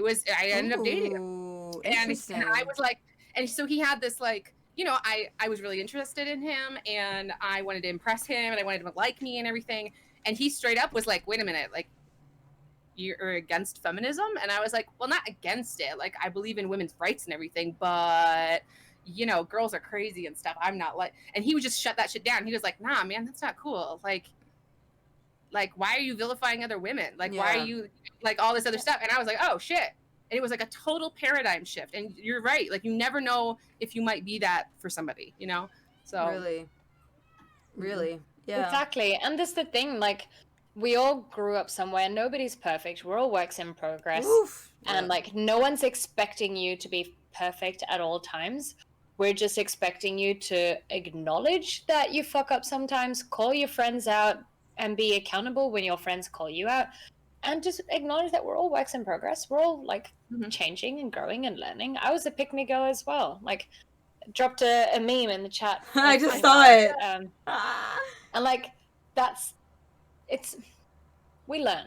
Yes. We learn, we grow. And that's the beautiful thing about living. Like, if you are not improving and if you're not working on yourself, in my opinion, like, what is the purpose of my life if I'm going to be the same exact person in 2021 as I am right now? Like, I want to grow. I want to refine myself. I feel like the way my mom describes it is really nice. She always says, like, we're all like jewels that are just buried in this rock and in these caves, and they need to be refined and refined and refined, and they need to go through all of this like heat and the metal banging that they do and all of that to become these beautiful, I'm sorry, I'm not a miner, I don't know what the fuck these people do to their diamonds and shit to become diamonds and to become gems, right? And we all are capable of being gems because we truly are deep inside. I really feel like deep inside the majority of people are good and they want to be good, and we just have to keep working at it, and we should help each other try to achieve that. And like Rain was saying before, that like so many of the throwaway comments and jokes and things that people have, it's just social norms. Like, we grew up saying shitty things because it's the things that we like absorbed from our society, and it's on us to like be aware of that and question it and criticize, like think critically about everything and be like, wait, why is that funny? Why do we say that? Why do we joke like that? Like, that's stupid. Like, don't just accept the status quo on things, And if someone says, hey, that's a bit inappropriate, go, oh, actually, you know what? It is. Shit, sorry. Thank you. Yeah, and I love that. And thank them. Don't take that as a blow to your ego. Like, it's okay to be wrong. It's okay to be challenged. It's okay as long as it's done respectfully and kindly. It doesn't mean you're a terrible person just because you kind of like submit and be like, shit, you're right, I totally messed up, I'm sorry. In fact, it's totally a good thing as well, because it means that someone's taken the time out to invest in you and helping you be better. Like, if I didn't give a shit about you, I would dismiss what you said. I'd say you're an idiot and walk away and not have anything to do with you. If I've taken the time to sit and discuss with you and work through things, because like, bitch, I'm fucking busy. Sorry, I just realized I. It's okay. Sorry, but like, I am busy, right? Yes. So like, I have so many things that I would rather do than sit here and do free emotional labor for some dickhead who's not even going to accept Oh my it. God, And I I use love that you in so a much. completely gender neutral term, because like God. women can also be dickheads. That's probably a terrible. Now that I'm being aware of my words, now I'm realizing. Wait, we're not allowed to say dickheads? Well, it's like, I don't know, if we're being mindful of our words, and you ask for non-gendered slurs, so that goes both ways, right? So. Wait, I'm but if being we critical of my own terminology. But if we say dickhead to boys and girls, because I use dick for everybody, and I say pussy to everyone. I use bitch for everyone. Yeah, I know. I use bitch for everyone as well. Okay. But I think that one has more of a. I see what you're saying, but yeah, I think one has much more of a barbed connotation because of its history and its usage against specifically women. Yes. So I get that. What? Yeah. For the B word, right? As a guy, I do not feel slandered or insulted that you used dickhead as an insult, because men are impervious to gendered insults the same way that white people are impervious to racial slurs. For pretty much the exact same reasons. Like, call me a cracker, and it does not have the same effect or history because using other. Yes. Yep. Totally. So like if someone is taking that time to invest in you and actually help you to learn something, fucking thank them.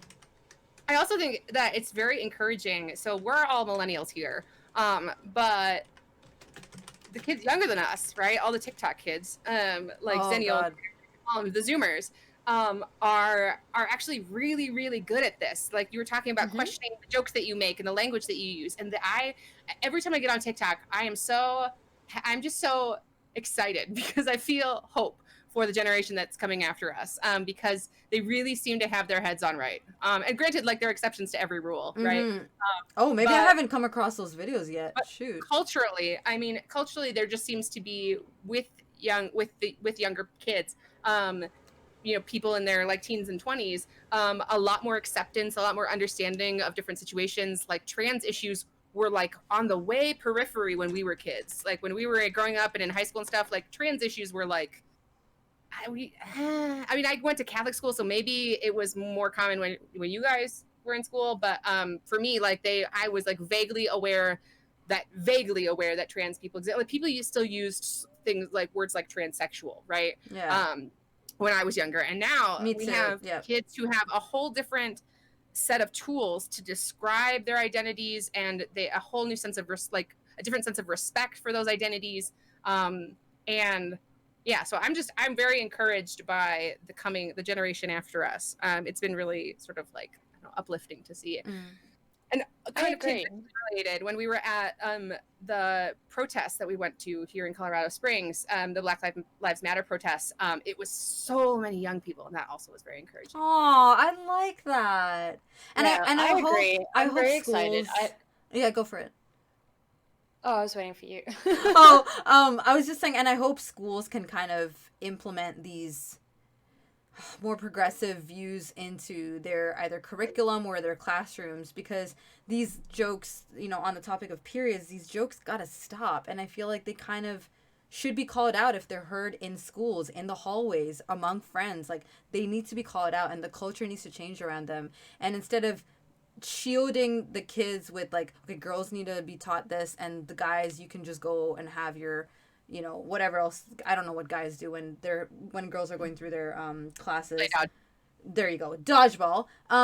Sure, I understand that it might be like a shock and like I can't remember how I felt when I was watching the videos and learning about periods, but I'm sure it's a very intimate experience for some people. So yes, have them separated, but then have that conversation with the boys or the people who don't experience their periods as well, and educate them, teach them that compassion and that empathy and care and kindness that you can build this like new generation that's not afraid to talk about periods, that when they get into a relationship with their partner, they are not afraid to have that discussion with them and say, how can I help you when you're going through this? I know it's coming. Can we talk about it? and then the other partner who's going through it is not afraid to talk about it either. So I really feel like if there's any teachers in the chat, or if you know someone who's a teacher, that would be something that I would love to see in schools change. Really, I'd love to see that change. Yeah, and that, I was like, what I was gonna say was exactly that, because we were talking about the next generation and how they seem to be so much more in line with progressive values and things. And I hope that I haven't seen any of this at least reflected on social medias, but I hope that that applies to periods and bodies and things as well. Yeah. And if there are any parents in chat, sorry, I completely forgot parents. If you guys have kids, please, or if you're choosing to have children, please be aware that this should be a conversation that you should probably have with your child, because maybe, unfortunately, the schools might never change, and maybe it might be up to you to instill those that have that conversation with your kid, and instill that compassion that they won't be getting in school. And if you like, for example, I'll give you the biggest example. My brother doesn't experience a period. He has 3 older sisters. We like, my mom is in the medical field. She's a medical technologist, so she kind of was always like very open talking about body and anatomy and all of that. So from a young age, like, she kind of like briefed us of what was going to happen. So my brother kind of had an idea, but when he got to a certain age, my mom just like openly told him, like, this is what girls go through, or this is what people who experience periods go through. This is what it's like, and this is how they feel, and this and this. And then when he got older, like I think in high school or so, and like he started noticing that it kind of clicked to him, like, oh, my sisters get it too. They're no exceptions. Like, they get it too. Like, it kind of like registered. And then he was so like, he was so kind, but he would be like, do you want tea? Like, how can I help you? Like, amazing. Like, I'm so blessed to have such a good brother. And that's because of my parents. My parents had that conversation with him. They taught him how to be a good man, a good, like, I'm saying man because he's a man, like, good man, like, to take care of us. And when we have this, and not be a pain in the butt, and like not be like a worse brother when we're going through this difficult time, you know. And when I say, like, I'm in so much pain, it's the first day, he's so compassionate. He's like, I am so sorry. I'm so sorry. Do you want anything? Do you want a blanket? Like, he's so, it's amazing. And I think it starts from the house. It starts from the house, I think. Star, you mentioned it earlier, you know, Zoomers or Gen Z or whatever you want to call them, right? Like the current sort of generation of, you know, young adults in America, at least, or in North America and all that sort of stuff, Europe, and their parents, right, are like Gen Xers, and you know, millennials are sort of just now starting to have kids, and you know, Gen Xers, millennials both inherited really some of like the biggest catastrophes to happen, it really in the world, certainly in America, in a very, very long time, right? I was 16 when 9/11 happened. You know, the crash of 2008, COVID that's going on right now, the economic stuff that's going along with it. On top of all the other stuff, Black Lives Matter, trans issues, you know, all of these sorts of things, right? Gen X inherited this really shitty deal, and then millennials like took the brunt of it, really. And now you've got these young kids who have been who have seen the sort of after effects of all of these things that happened to you know, their parents, that happened you know, but before even 9/11, like the shifts that were occurring in destabilization, blah blah blah, right? Systems not working. Yeah. Right. You have three generations of relatively young people who have looked at the world and said, this is not fucking working. Doesn't work. Yeah. And there are you know, there's inequality in wealth, there's inequality in class, there's inequality in race, there's inequality in gender, there's inequality just everywhere you look, and there are all of these systems that are propping it up. And Gen Xers kind of like didn't feel like they have their own sort of relationship with it, and millennials are just like, man, we're fucked, and Zoomers are just like, everything's fucked, right? They're not affected by it in the same way millennials, where it's like living paycheck to paycheck and trying to make ends meet. They're still kids, but they see this like world where shit doesn't work, and the things that they've been told don't match up with the reality that they're experiencing, right? You open a social studies textbook and you look at the America that's in a social studies textbook, and then you look out your door and you see the America that actually exists, and you go, well, that's not the same. And you have the internet where you can go and find more, like all of this sort of stuff, right? And the fact is, your kids, whether you work with them as a teacher, or they're your actual children, or whatever it is, right? These kids can handle it. All kids could. I could when I was a kid. These kids can handle the information. They want it. They need it. And if they don't get it from you, they're going to get it from somewhere else. I learned about sex primarily as a young person through pornography, because my parents did not feel like I was like ready or old enough to handle it, even though I was curious about it. And they found me looking at pornography when I was 13, and they talked to me about how pornography is bad, but not like it teaches you sort of like misconceptions about sex, and here's how sex actually is or should be. They were just like, no, it's immoral sort of stuff, you know? Interesting. And so a 13-year-old, a 12-year-old, a 14-year-old, these are young, curious people who want to know these things, who are exploring what it means to be a human being, and what's happening to their bodies and what's happening in the world, and they are ready. They can handle it. And so talking to them about the things that they have or will experience, talking to them about periods, talking to them about sex, talking to them about social inequality, you fucking name it, they are ready. They are ready for it. They want it, and it's better to come from you. Yep. I agree. I always say this on my stream. I always say, like, we're supposed to be the agents of change. Like, our parents and their parents before them, like, they had their way, they had their life a certain way. We have so much more information now, so much more access to information.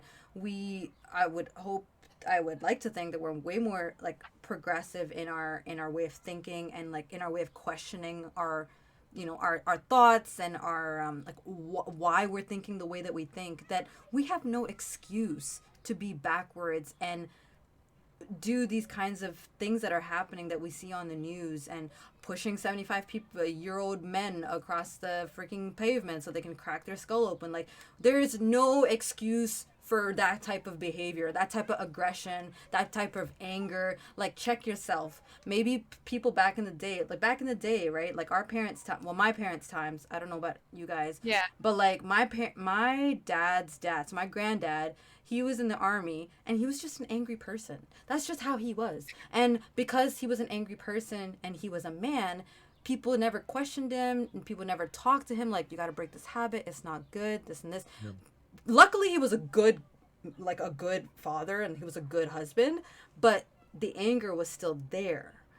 Nowadays, we got to talk about this. I mean, we can't just accept that as being the characteristic that your partner or your child is going to hold for the rest of their life, you know? And as an adult, we have to, as an adult, like, just because something makes us feel uncomfortable, we have to be fucking grown-ups and still have the conversation, even if it makes us feel uncomfortable. Like, that's part of being an adult, right? If you have kids, or you have people, and you're like, like, this is a weird thing to talk to them, get the fuck over it. Yeah. Like, that's your role in society, in raising this little person, is to sometimes have awkward or uncomfortable conversations. You were adult enough to have a kid. When you chose to have a child, that was your decision. You were adult enough to have a kid, so you be adult enough to raise it. You know what I'm saying? Shit. Yep. And riffing off of the porn mentioned before, why the fuck do we not have periods occasionally? Like, why do women not, or people with uteruses, like, not occasionally just be like, oh shit, there's a bit of blood? Like, that happens all the time. Like, a quarter of my adult life, I am on my period. Don't think that I just stop having sex for a quarter of my life. Right. Trust me, I did for the longest time. That's what Blowjob Appreciation Week was for, and I can't believe I did it, because now I'm like, what? Like, no, that's terrible. Yeah. Like, okay, I'm not gonna judge that. It's your life, your decision. No, I'm glad that that would not roll through my life. Because, like, I can understand right in the beginning, right? Because like when you just kind of like everything's bloated and gross, and there's just it'll just make too much of a mess, and I don't feel like dealing with all of that. Well, let me tell you, that's what showers are for. Or if you put a towel right underneath, you'll be fine. So, yeah, but I mean, like, I can understand in the beginning when it's like a really heavy flow, you know, a towel might, then like, okay, then jump into the shower.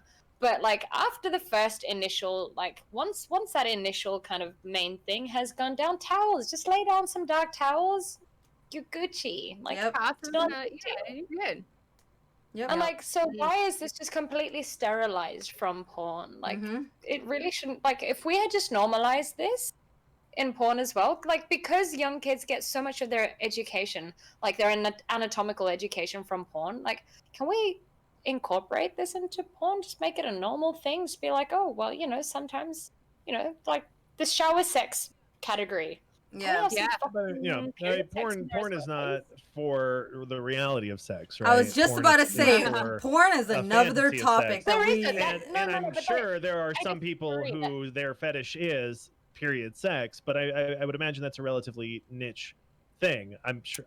I'm not going to go looking for you. So, might go looking for it. It might be out there. I'm sure that's I mean, if you've thought of it, that's the rule. Was it Rule 57 or whatever it is? Rule 30, but like, Rule 34, if you can imagine it. 34. So I understand that would be a niche as well, but like, there's also all your amateur videos. Like, I'm not saying professional stage. Legally, I mean, just the normal. Legally, you're not allowed to put anything with blood, like hemoglobin, like anything that depicts like, I don't know, blood is a particular like. You will get your video taken down and your channel banned very easily.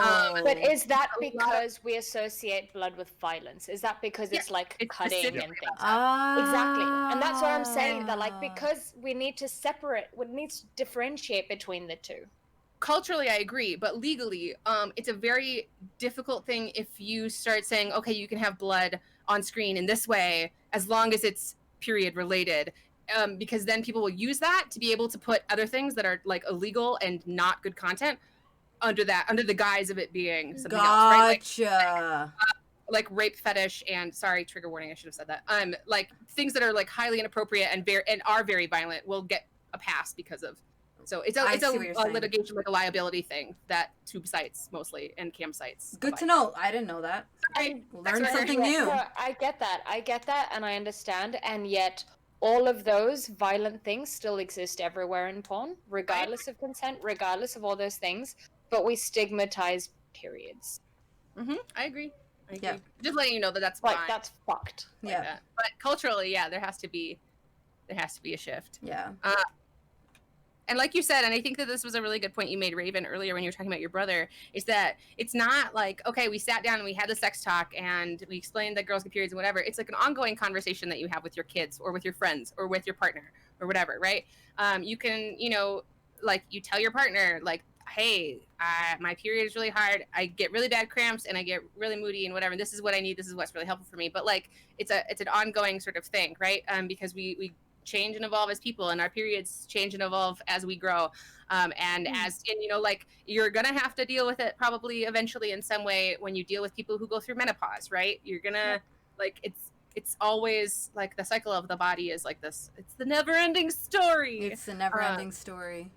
So yeah. And I think when with the whole period conversation, it's important to know what works for you too. So try different things. Like I know some people say eating a banana helps because of the potassium. I don't find it works for me, but heating pads, I don't know how I survived so long without a heating pad. They are, oh my God, they like make a world of a difference. So if you have a partner, you have a friend who's going through it, I think it's the sweetest thing to just buy them a heating pad and surprise them with it.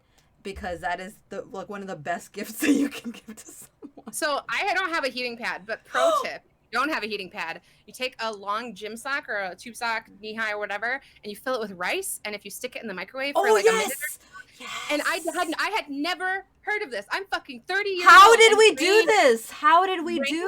Oh my God. Rain told me about it. Like he made one for me and like brought it to me and I was like, here you go. Maybe this will make you feel better. Like, I had never heard of this before. You could just microwave a sock full of rice. Okay, y'all hear this? Sometimes heating pads are a little expensive. So you can, what Star said is that you can take a sock. It can be a long sock, an ankle. Sorry, not an ankle. Like a calf length socks, a tube sock. Fill it up with rice. Tie one of the ends. Microwave it, and that's your heating pad, and it's reusable. Yeah, I cannot. I've got one of those like oat. Yeah, I've got one of those oat warming packs, and like when my partner would, I mean ex, but like when my ex would like warm that up and bring that to me without me asking, like partners everywhere. This is foreplay. Remember what we were talking about before? This is foreplay. Yo, ain't like, that the truth? You'll be cashing in on that later. Yo, like if you're sweet, if you're thoughtful, if you're kind, if you're compassionate and just understanding, it's the most attractive thing ever. So all those people out there who say, you know, you might have friends who are just like, oh, you're too nice, you're too kind, and again, the pussy whip thing. Listen, being kind to your partner, being kind to others, being humble enough to want to sit down with your partner and be like, you know what? I want to know about what you go through. Tell me about it. I can never feel what you go through, but I want to know and have that compassion. Woo! Let me tell you. The other thing, and X-Creation actually said this in chat earlier, but it's something that Rain does like all the time, even when I'm not on my period, is anytime that he goes to like the gas station or the drugstore or whatever, he always gets something that he knows that I will probably like. It's usually like a Dr. Pepper or a bag of chips or something small. And it's like, it's a small gesture, but it's like, so thoughtful. Into the room and being like, here, I got you this. Like just anything, a bag of M&Ms or like a thing of what, I don't know, whatever. Particularly on your period, but just anytime in a relationship. It just is like such a small but profound act of love. So. Yeah, I always say this on my stream as well. It's not always about those grand big gestures. It's about those thoughtful moments where you're just out and you're like, I want to get them something. Oh my god, I saw these specific, you know, this specific cake that they've been dying to eat for so long, and I saw it. I'm just gonna buy it and bring it home to them. It's these thoughtful gestures that really mean a lot and can really, you know, add. You know how people say add spice to your relationship? Yo, that's spice. That's some sweet spice. It's some nice. It can really escalate, you know, your relationship in a good way. So, are there anything else? Are there any other ways that you would suggest that, like, things that help you get through your period? I mean, bring me painkillers. Midol works for some people. I'm in Sweden. Weed is illegal here, but bring me painkillers. Bring me a like warm up my little oat pack, heat pack thing. Just bring me chocolate, and then just chill. Like, let's just watch movies and hang out, play with my hair. I love to play with my hair. I hate when people touch my head. Really? Oh my god, I love to play with my hair. Yeah, that's a good one. Or like, oh my god, guys. Or like, listen, this is a recent thing I just found out about myself. I don't know if it's because I'm getting older or what it is. But like a nice, soft belly rub. Like a little, like, belly rub. Oh, that's so cute. Are you a little puppy? Oh that's my adorable. god. Like when I have cramps adorable. and someone just like my partner just rubs my belly a little bit, like, oh my god, it's so just like weakens me, and I'm like, take me, just let me nap, and I'm just like watching TV or something. It's the small things, guys. You don't gotta do these grand things, you know. Really, it just things that, or rubbing my back, like right here where it's really painful, the lower back. where it's really painful. Oof. Like, another thing, like if you know that your partner's on their period and they have to sit like, you know, in their, like, for if you're going for a big dinner or whatever it is, just like a little pillow right in the bottom and the lower back. Yeah. Or if we've got a long work day or whatever it is, long stream, if your partner streams, just come bring her a little pillow. Yeah, exactly. Write this down. That pillow right there has a lot of different uses. Yes, it does. Yes, it does. Shout out to the pillow. That's my man. Also, what's the combination of things? It's caffeine and something that Midol is made of. Ibuprofen, yeah. Caffeine and ibuprofen. So yeah, because I keep forgetting to get Midol. I've never actually taken it, I don't think. And he was like, oh, it's just caffeine and Midol. So I just like drank some cold brew and then took some ibuprofen, and I was like, oh, I actually feel like considerably better. Noted. Also, another little trick for people who have like very serious cramps if you just take too many of like Panadol, I don't know what the American names for all these things, paracetamol. If you just take like more than 2 of that, your body doesn't absorb it. Your like liver or stomach, I can't remember which one it gets processed in, but it can't absorb it. So it just flushes it out. It just comes out in your urine. It's completely wasted. So what you do is you take like 2 paracetamol and then 2 ibuprofen, because one gets processed in the stomach, the other one gets processed in the liver. So that's how you get a stronger painkiller. But yeah, there's no point in taking more than 2. Just FYI, in case anyone. I got sick doing that once. I took too many ibuprofen, and I think that's why it's processed by the stomach, because I took too many ibuprofen in the course of like 2 days, and I threw up, and it was not great. Oh my God. Yeah. So don't take too many, just 2 of each. Just 2. And Rain, is there anything else that you've... Oh, sorry. Also, I don't know if anyone noticed, but I've been drinking my hibiscus tea in honor, like I've been drinking like red liquid all night. Okay, cool, nice. It's all part of yes. Rain, have you experienced something that have you sorry, my family's really loud. Have you heard of any other tips or tricks that you have seen with previous partners or friends that have helped them get through theirs? Like so Star and I talk about this because she's been through a lot over the last like forever. And like there's gonna be, you know, a relationship is give and take, right? And sometimes you know you get and sometimes you give. And with your partner, like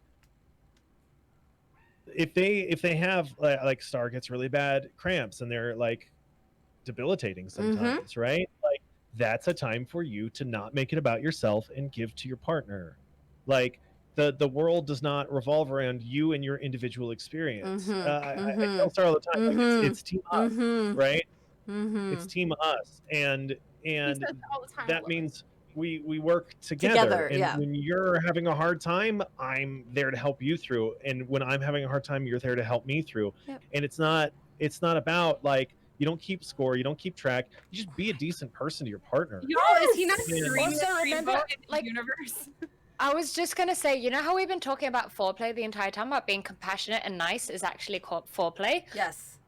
Who wants to bet with me that as soon as this stream is done, Star is gonna fuck his brains out? I'm gonna wanna, that's for sure. I was actually just thinking about that. I want to make out with him so bad right now. See? Not wrong. Kindness is sexy. It is, and I really hope. It really is. I really hope that kindness is sexy. You guys like walked away from will walk away from the stream learning something new or having some kind of new insight on like what periods are like, how they're different. There are literally 3 people in this stream that experience periods differently, but sort of the same in certain ways, like with the terrible cramps. Some are worse than others. Some have emotional bits that are added into the periods. And it's nothing to joke about. It's not funny. It's actually quite serious.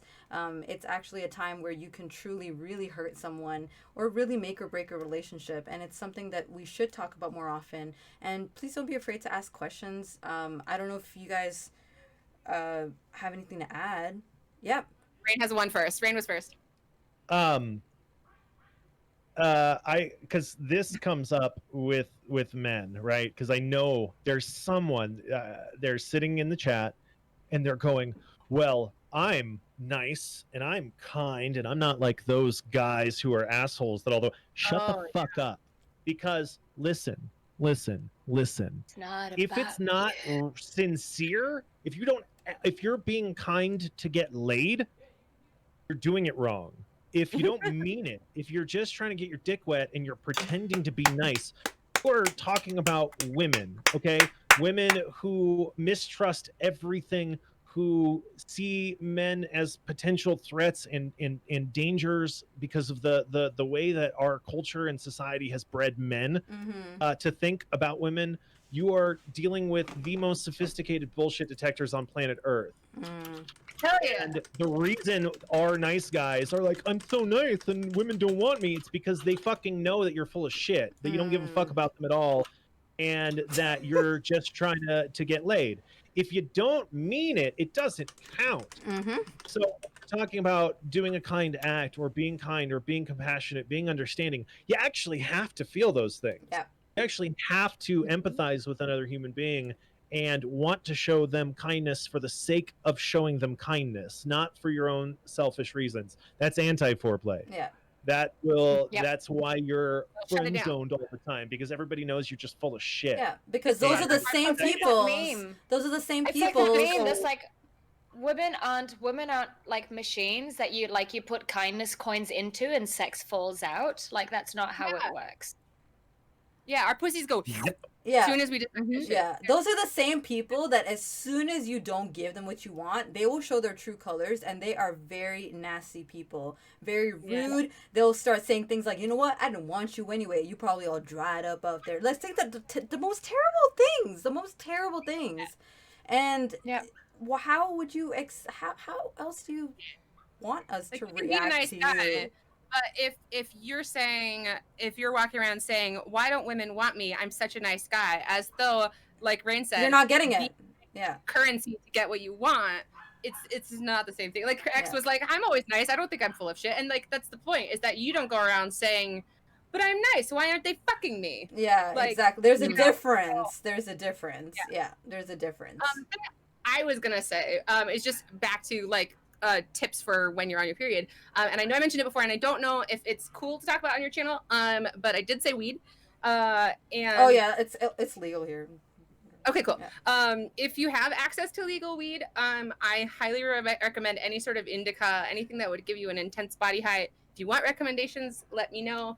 But like, hit me up. I will tell you what, if you have a certain strains available, which one will probably help the most with that. But it can actually be so relieving, because the very nature of weed is that your body feels different than it usually does. So it has totally helped in the last few months. Yeah, alleviate the physical symptoms anyway. And if it's your first time, like, just make sure you're in like proper company and you do your like research, because I've heard some people have very negative reactions to certain strains. So like, just do your research, be in good company, be in like trustworthy company when you do it. when you do it. And if that's something that works for Star, I'm sure there are plenty of people for whom it works for as well. So thank you for sharing that, Star. I appreciate that. Thank you for letting me say it. Yeah, you're welcome. Did you guys want to give any closing remarks before we end off the talk? Yeah, I remembered when we were talking, when you were talking about pads, that's when it was.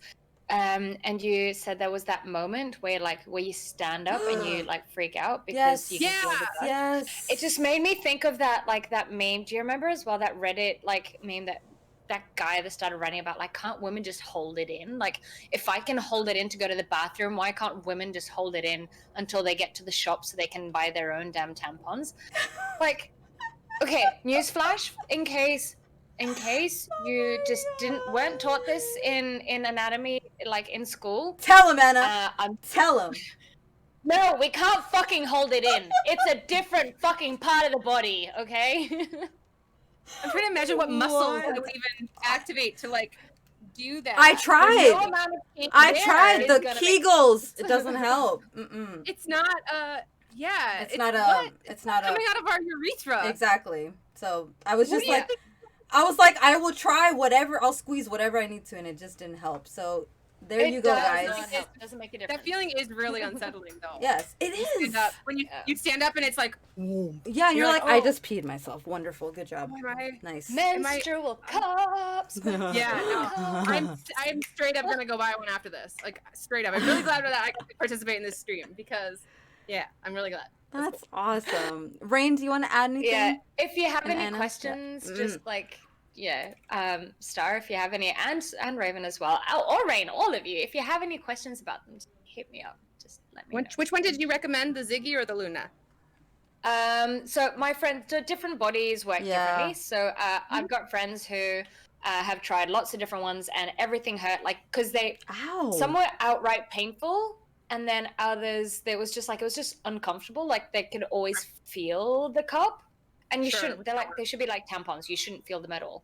And so she said the Ziggy cup was the only cup that was actually like perfect. Can't feel it. It's amazing. Wow. And because it doesn't have the little like exactly because it doesn't have the little like string pointy bit. Oh, sorry. Okay. Yeah, it doesn't have the little pointy bit at the bottom. So like that's my next purchase. I really want to try that. I have just a normal shaped one.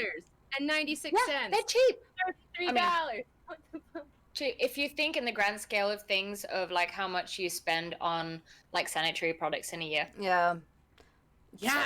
Actually, that's a good point. Let's just mention that really quick. In Canada, you could get a pack of pads that maybe like a 16 pack for 6, 12, 18. So maybe $8, I want to say. That seems about right. That $8? Similar to where it is here. Yeah, $8 to $10. So it does add up though.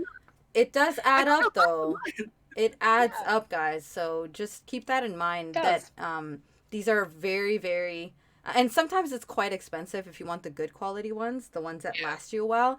And I think Rhetoric mentioned this earlier, that if it's a necessity, it's literally something we haven't chosen, but we need these products. Why are they so expensive? Why are they taxed? Why are they taxed? They're taxed in Canada. I don't know how it is in the States, but they're taxed in Canada. Which is, I guess, another conversation on the side. They're taxed everywhere, aren't they? I don't think I know of a single country where they're not. Really? Not in Europe? Even in Sweden. Oh. No, I live in Sweden. It's like one of the most progressive countries in the world. I know, that's why. No? It's wait, still hold taxed? on. Let me double check that. Because now I'm uncertain. So, like, if someone is Googling and finding out right now, I am willing to concede that that might be wrong. But I don't think so. Like, I think that it's just the same as everything else. I do want to add one last. Yeah, like I haven't spent anything on sanitary products in like over a year. As I mentioned one before, of the highest tampon taxes in the world. This is the name of the article from this. Yay! I was right. You have one of the highest tampon taxes in the world. Where? 25%. I'm sorry. What? Yeah, Sweden, Denmark, and Norway charge 25% tax on feminine hygiene products. That's wrong. That is wrong. No. That is some capitalist bullshit. What the hell? I mean, if I could just like dig out my uterus and not have to do anything with it, I would. That's crazy. That's insane. You do that.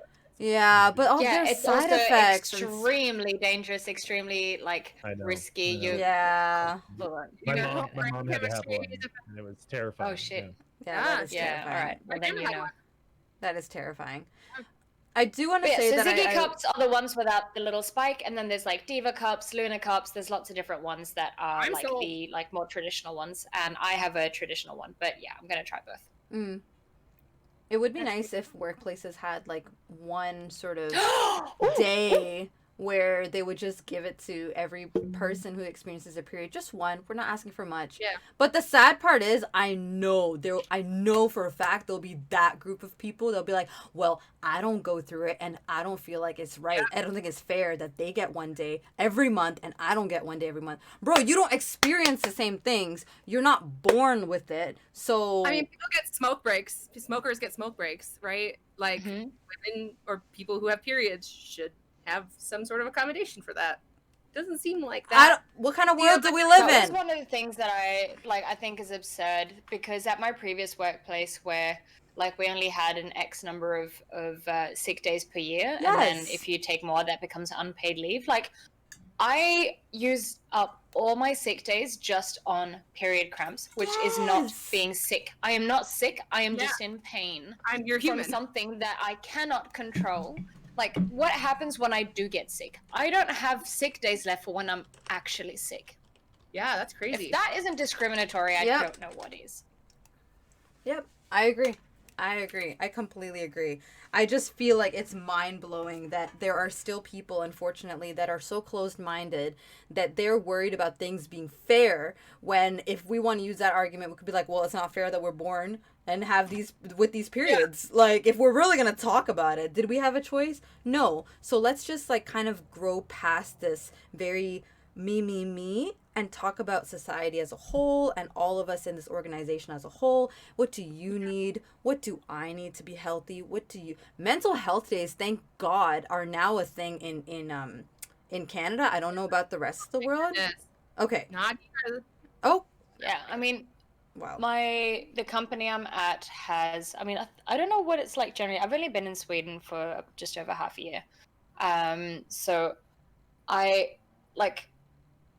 know this is quite normal in a lot of companies here, but I don't know if it's the law or not. But I know that we have like unlimited sick days. So you just need a doctor's note, and then you get like reduced pay. You get 80% of your pay, but you generally have unlimited sick days. So here now at the company I'm at, I don't need to worry about like period days anymore.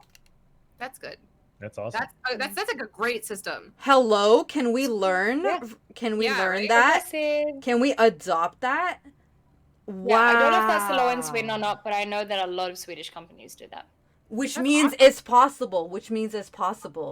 So all these companies who make the arguments that it would be really bad for our organization and we don't have the money. No, bullshit. You have the money. You're just not using it right. Let's just say that. You're just not allocating it correctly. Yeah. We just live in a like fascist capitalist dictatorship. Like So don't tell me you don't have the money to invest in your employees. When in HR, in all my HR courses, they were like, employees are your biggest investments. Okay, they make or break your company. Hello? Then maybe you should try to take care of them and their mental health and their needs. Because you as an HR rep are being trained that way, but the people who are being trained to be corporate executives are not. Which they're being trained that humans are numbers and humans are profit. Which is where the disconnect happens. But also, it's a long-term investment for any company. Yes. Like, there's another thing, like Volvo, for example, includes free back rub, like massages and like all of that kind of thing for all of their employees, because that is such a tiny cost in comparison to losing someone who has to like go on extended leave because they've destroyed their body, or them having to quit because they can no longer work, and then you have to pay all the insurance costs for that, plus find a replacement, plus train a replacement. So like it is such a tiny thing. To take care of the like physical and mental health of your employees is a smart long-term business investment. Yeah, you'd think. Yep. You would think. Yeah. God, I love that we went from period to capitalism. This is my kind of thing. We've gone like everywhere. That's just what we do, man. That's just what we do. My work Slack channel. I'm trying to find a particular photo of the bathrooms because that's another thing that a lot of Swedish companies will have in their workplaces. In every single bathroom, I'll find the image at some point. But in every single bathroom, there's a little box.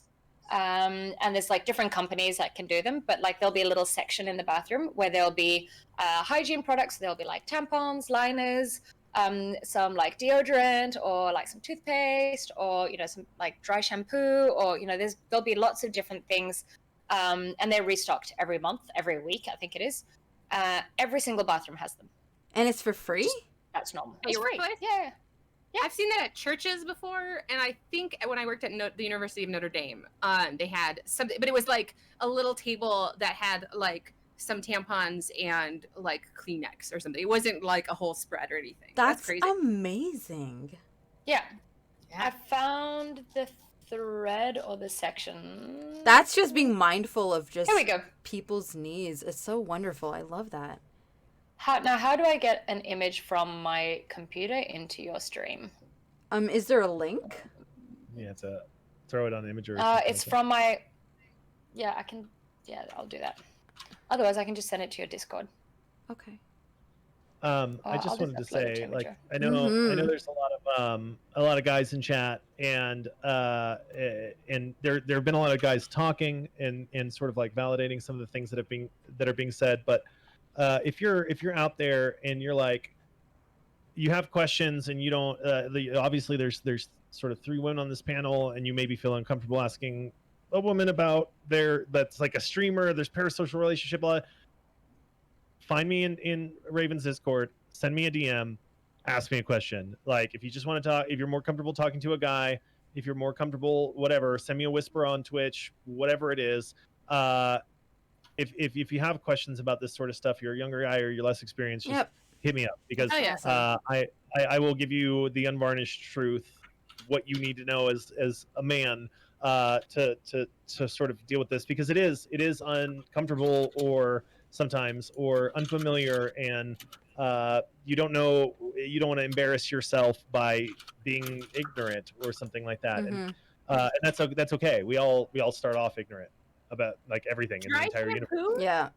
And I like that and Dee mentioned this, which is something that Suga mentioned the last time I had him on my stream, and he was saying it's okay to be ignorant, but it's not okay to stay ignorant. And I really love that way that he said that, because once you have that knowledge, once you've had the conversation with your partner or your friend or your peer, whoever it is, about periods or sex or whatever it is, like, the onus is now on you to change your ways, change your thinking, reflect on your thinking, and just hopefully come out as a better individual, a better person, a more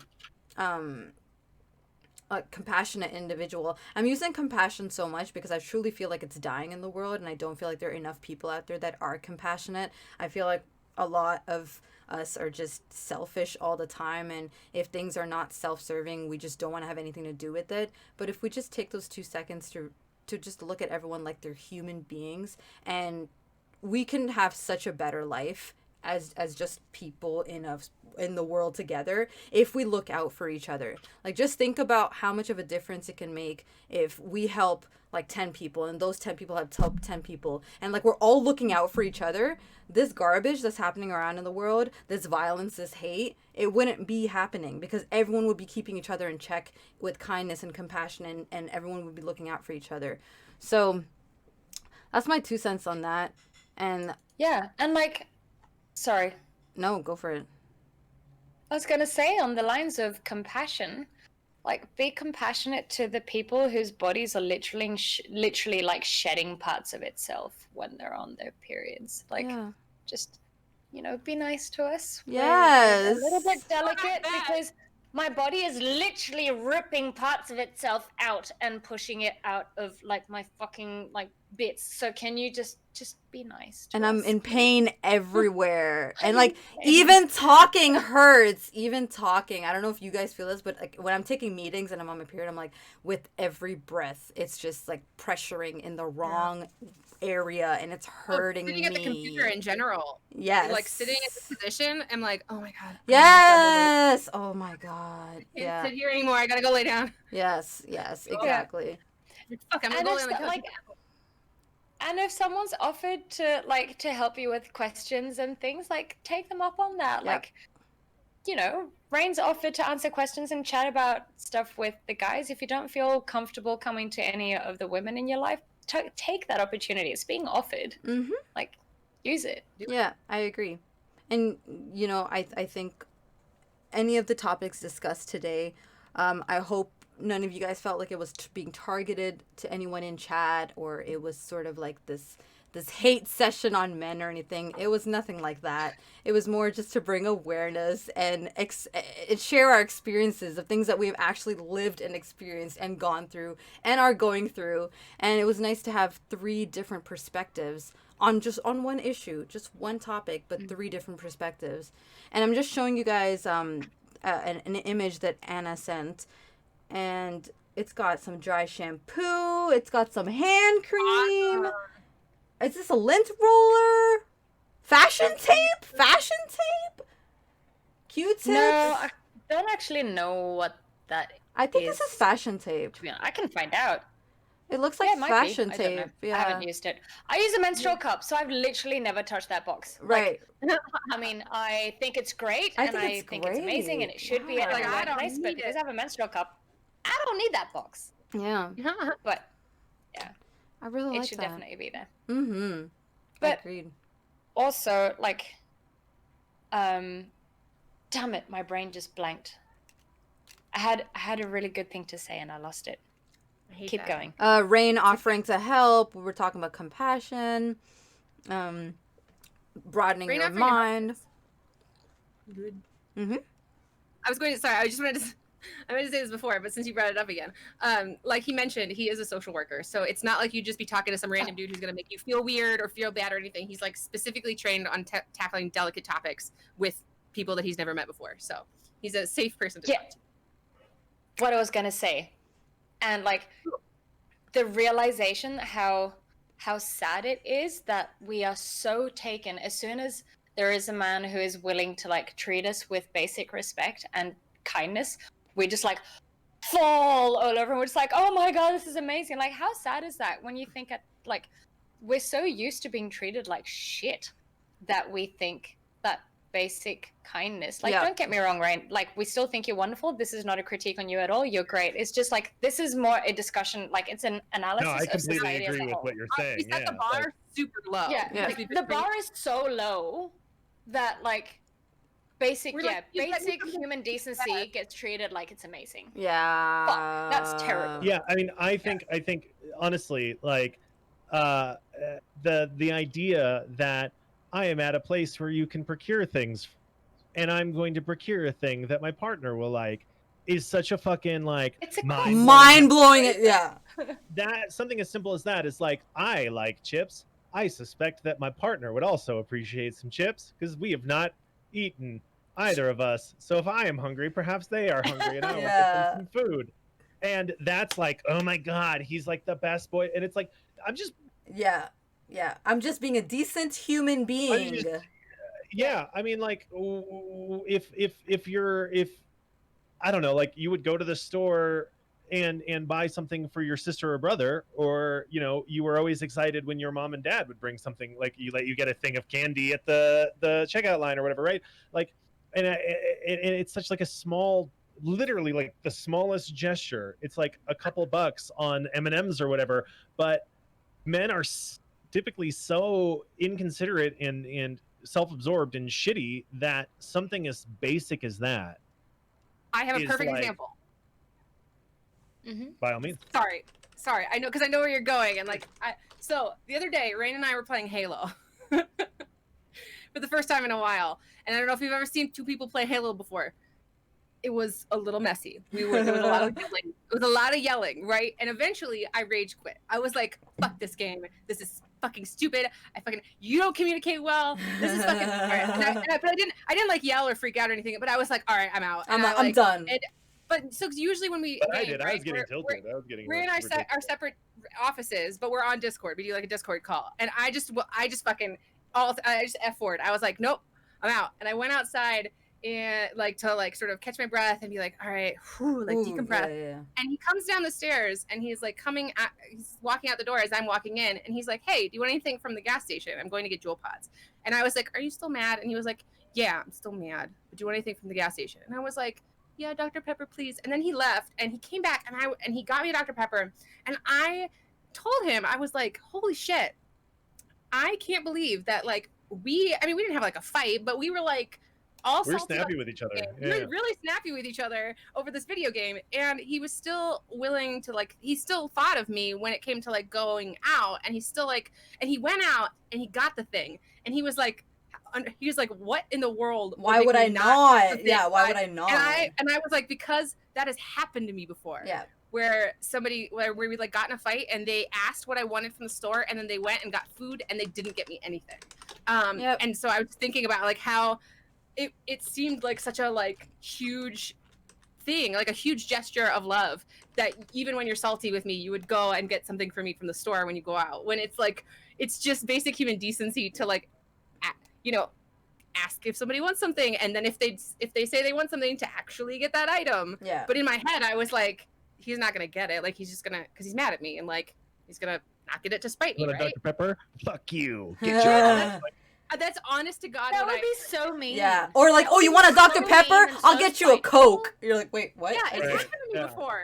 Like, I literally would would fight. Yeah. If you do that, then we will actually have a fight, because Store brand. Dick. Yeah. Exactly. But like that's where the bar is what I'm saying. Like the bar for like human behavior is so low.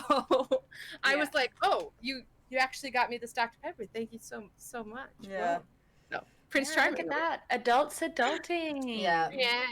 Oh my god, I just saw. So Also, like, speaking of big Gen hand Zers- for good partners. Big Yeah. hand, like, Yeah. I appreciate good partnering. I do too, yeah. For sure. Good communication. Yeah. Appreciate. That reminds me of, this is completely unrelated, but since we're wrapping up, so kids on TikTok, Zoomers, right, have been making fun of millennials. Like, it's like it's a thing right now to just get on TikTok and make fun of millennials. And one of the things that they make fun of is our use of the word adulting. How they're like, oh my God, bitches be like 35. Like, I just made mac and cheese. Adulting is so hard. And I'm like, oh, no, I'm old and we're getting made fun of. Oh shit. Like, it's happening. Oh God. It's happening. It's okay. this- It'll I happen had to this them moment- too. It'll happen Oh to God, them I too. had this moment this weekend where, like, it was a Saturday night and I was at my friend's house and we had this, like, moment where we realized, fuck, it is Saturday night and we're sitting on your balcony with a cheese and wine platter talking about mortgages. What the Oh fuck my happened? God. Yeah. Like, Who honestly, are like, we? when I was young, like, those were adults that did that. Yes. Like, we're not adults. I have a Yes. section in my apartment for my skateboards and a section for my, like, video games. Like, I am not an adult. Like, I wear video Darth games, Vader like, fucking PJ pants to work because Yep. I work from home right now because the Mhm. pandemic. Like, I wear, to be honest, I wear these You pants have to a- work you anyway, have a 'cause I work life-size in Darth video Vader in your games. You have a life-size Darth Vader in I your have a home. life-size- You had a grown up. I am not an adult. When the fuck did this happen? When? I know. Who am I? I don't like it. God. I think going back to you just appreciating good couples, it goes back to our other point where it's like, wow, we're applauding when we communicate like normal human beings and speak our minds and say, this hurt me, please don't do this again, I want this, and they actually do it. Like, guys, can we change this norm of just bad behavior, please? Or the norm of communicating but not communicating what you actually mean. Yes. Yes. Like, one and of thing like that Rain normal. has- Sorry. Like, no, go ahead. No, you. I was just gonna say because Okay. No. oh my God. Star, go ahead. Rain has this habit of saying, like, he'll say, like, yeah, we can do that, or we can have that for dinner, or we can whatever. And I'm like, are you sure that's okay? Like, we don't have to. We can just do whatever if you want to do something else. And he's like, no, I'm a grown up and I can advocate for myself. So if I don't want to eat that or don't want to go to that place, or I'll don't wanna do say that, it. Yeah. I'll say that I don't actually want to do it, and I'm not gonna I'm not gonna say like, yeah, that's fine. Don't say it's fine if it's not fine. I get so annoyed at people who are like, oh, that's fine when it's not. I'm like, you can't say that to someone because I am taking you at your word. I am an adult. I am taking you at your word. If you say something's fine, I assume it's fine. Yeah. I'm not going to be a mind reader and be like, I think they Exactly. meant it's not fine. So And I'm then not you going to have do it. the whole, like, culture of like Say this what you stigma need. about women who are like, I'm fine, but they don't actually Oh mean it. my But you have women who are God. trained to disguise what they actually feel because they're not taken seriously when they Yeah. do communicate, or they're written off as like emotional or insane or whatever. Yeah. And then you have people who are then you have a bunch of insecure relationships between insecure adults Yeah. because they feel like they can't say what they actually want, and they have to constantly second guess what their partner actually wants because they can't take what they say at face value. And you have just like a whole mess. Just a mess. So, Say And what you look, mean. And that see- actually I see ties y'all in chat. perfectly. Sorry. I see all in chat being like, oh yeah, like, oh whatever. Don't act like you don't fucking do this shit too, okay? No. Don't act like we all haven't fucking done this shit at one point or another. Like, yeah, just imagine communicating like normal people, and then like next week your wife will be like, do you want this? And you're like, okay, whatever, but really you don't. But Yep. it's like a small thing, Yep. so like you can make. Don't act like you're Yep. all perfect communicators either. Open your little minds up. Yes. And Exactly. that this is something you do Yeah. so that you can catch yourself when you're Yes. doing it. Like Yeah, and it's make what we Rain's were saying point- before, like- Go. We're all works in progress. Like, it's fine to fuck up. Just take responsibility for it afterwards. Go up to the person afterwards and be like, shit, I fucked up. I I'm messed sorry. up. I'm Like, sorry. It's fine. It's fine. And Don't I fuck up. said I used to be that person who would be like, yeah, I'm fine, but inside I'd be like boiling up, and then it would make me more boil when they'd be like, okay, I guess Oh, she's yeah. fine. I would be like, why aren't they asking me what's wrong? Come and talk to me. Buy me that Dr. Pepper. be kind. It asked the right question. Right. Why didn't they ask me this instead of this? We encourage relationships where we communicate clearly, where we establish boundaries, where we learn to speak our needs so that we don't end up with all of that bullshit, which actually ties into what I was trying to say before, which was what about, like, we need to stop, like, we as a society need to stop this fucking romanticization of shitty relationships. And like, we see this in movies all the time, how we romanticize the whole, like, you know, oh, women are like this and men are like this, and you know, they fight because they're passionate, and that's you know, it's romantic, it's love, it's sex. It's like, no, that's toxic and abusive and terrible. Like, don't encourage that. Like, and as young girls, we see that in movies, and we're just like, oh no, he treats me like shit because he loves me. It's like, no, the movies are bullshit. That is terrible behavior. We should stop romanticizing that. They train women respected you. They should fix men, and they yes. train men. Yeah, good women will make you a better man. A better man. Yeah, the person that you want to be and the person that you are right now is not changing your own life or fixing your own relationship, but the right woman coming into your life. No, yeah, which is exactly. And we taught that we should fix men, and we also taught that we can get away with our like shitty behavior because women are allowed to be dramatic and emotional, whatever. Yeah. No, fuck you. You're an adult. Own your shit. And by that same token, we're also taught boys will be boys, and then we allow that to continue happening, and then we put up with shitty behavior, and we play it off like, boys will be boys, and then boys are trained to be like that. They're adults. So they will say, I'm a man, what can I do? Of course I'm gonna cheat. I'm like, I'm a man, I just got so much testosterone in me, of course I'm gonna cheat. What am I listening to? I've heard guys say that, and I'm sure girls say their own garbaggio shit, but I'm talking about guys right now because that's what's drilled into their brains. It's like, you're a man, you're a guy though. Yeah. FYI, like, women have just as high sex drives as men. Women cheat just as often as men do. You know what the problem here is? It's people who don't communicate about their needs and who, like, are unable to have, like, healthy relationships, and so they cheat. So don't tell me it's because of your sex, because you're a man or a woman, or you identify every which way. It's not because of that, okay? Let's put that. Yeah. Because you lack integrity. There you go. Instead, communicate about your needs. Maybe non-monogamy is a thing for you. Maybe you have a fetish that you need to, like, you know, swing, like, do whatever, but like communicate with your partner about. And maybe your partner would be more than happy to indulge in whatever it is you wanted if you'd only fucking communicated it. Yes. The beauty of human relationships, adult relationships, is that we make the rules, right? We were actually just. Rain and I have been watching Space Force. They talked about that in a recent episode. But like, you make the rules. So if a monogamous relationship is not working for both of your needs, then and it has to be both, right? Like, it can't just be like, oh, well, I want to be monogamous, but my partner feels very strongly that they would rather be polyamorous or be swingers or whatever.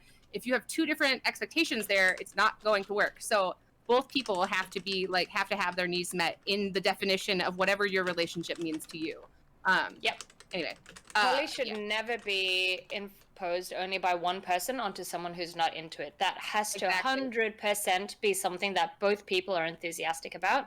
Otherwise, it's not consensual. Like, pushing someone to say yes is not the same as consent. It absolutely is not consent. But also, eventually, even if they, you know, reluctantly agree to it, it's going to fall apart in the end. Both people need to be super into it if it's going to work. And it has to be, like we talked about before, an ongoing conversation, right? Yeah. I was in a polyamorous relationship for a while, and I did not like it, and it did not work for us because we had started out monogamous, and I wanted to be monogamous, and the only reason I opened up to the polyamory was because otherwise I knew he was going to cheat on me. And that kind of like... sounds like it's dead on arrival. Really dangerous. Oh, it's terrible. It was a huge mistake. But I think it happens more often than we probably realize, where people, start thinking about polyamory as a means of avoiding infidelity, which can be healthy. Like, that can be it works for some people, and that's fine. If both parties are on the same page and have the same emotional and psychological expectations from the experience, but they absolutely, it has to come organically, and it has to be, like you said, enthusiastic, and there can't be, it can't be like a power play. There can't be hidden motives, and it has to come like, I think that in my experience, polyamorous relationships require even more stellar communication with all parties involved than a regular monogamous relationship. So it's really like you're going from normal to expert mode. You know what I mean? In terms of relating to other human adults, because if you are seeing multiple people, you have to manage the needs and expectations of multiple people. And it's definitely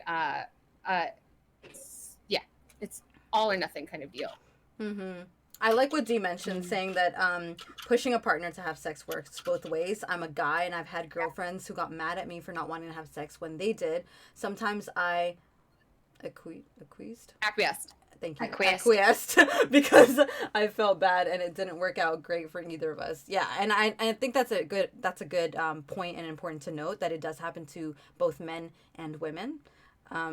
Maybe we only mentioned men because that's who we've had interactions with, but yes, it does go both ways. I personally experienced it the other way, actually. Like, my sex drive is the highest of any human being I have ever met, and Rain can confirm this. He will probably say the same thing. I think he has said the same thing. And it's been the opposite. I've had to learn recently how to navigate meeting another person's needs when my need is valid, right? If you are have a certain sex drive, right, you can't really help when you're turned on, but you also don't want a person to be going into a sexual experience with any sort of hesitation or oh, I don't really want to, pressure. But I just want to happy. And it's a terrible feeling. And so there's sort of this balance that has to be struck where you recognize that just because I'm turned on doesn't mean that I need sex, right? A Hitachi exists for a reason. And what is that? Sorry? A Hitachi magic wand. Sorry. It's okay. It's like an industrial strength vibrator. Yeah. She knows. But it's one of those things where you have to kind of recognize that your needs can be met in other ways if you are sexually aroused, but your partner can't make arousal happen out of nowhere. And punishing them or getting angry with them for not being open to or not wanting a sexual experience. I mean, obviously if you're going really, really long periods of time without sex, that's something that you should talk about. And again, communication is paramount with all of this. But yeah, I absolutely agree, Shank, that it works both ways. And whoever it is that has the higher sex drive, I think, has a responsibility to find ways outlets when your partner isn't available, because they're a human being with their own schedule and their own needs. Yeah, and I was going to say two things to that one. One is that after a relationship has gone on a little while, there's always going to be the one person who doesn't want sex as much, and that's okay. Or even before, it's even when it's new. But just because you're horny right here and now and your partner isn't, doesn't mean that your partner can't be that in a little while. But if you open a conversation, you have it. If you treat sexy experiences hey, we're going to have some sexy times, that doesn't mean that it's going to end up in penis and vagina or whatever all sex the time. Looks like for you and your partner. That doesn't mean that it needs to be that. It means that, hey, I'm really turned on. I want to do something and I want some sexual attention. It might just be hang out and keep me company while I while I take care of myself. Whatever. Touch my hair, it could be, or hey, touch my wherever.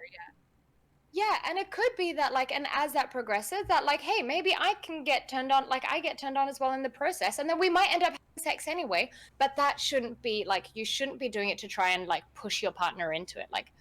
But you can, if your partner has said that, because I'm usually that person where I do have a high sex drive, but I not be feeling it at at that point where when you feel like having sex. But that doesn't mean that we can't have sex. That means make me feel sexy.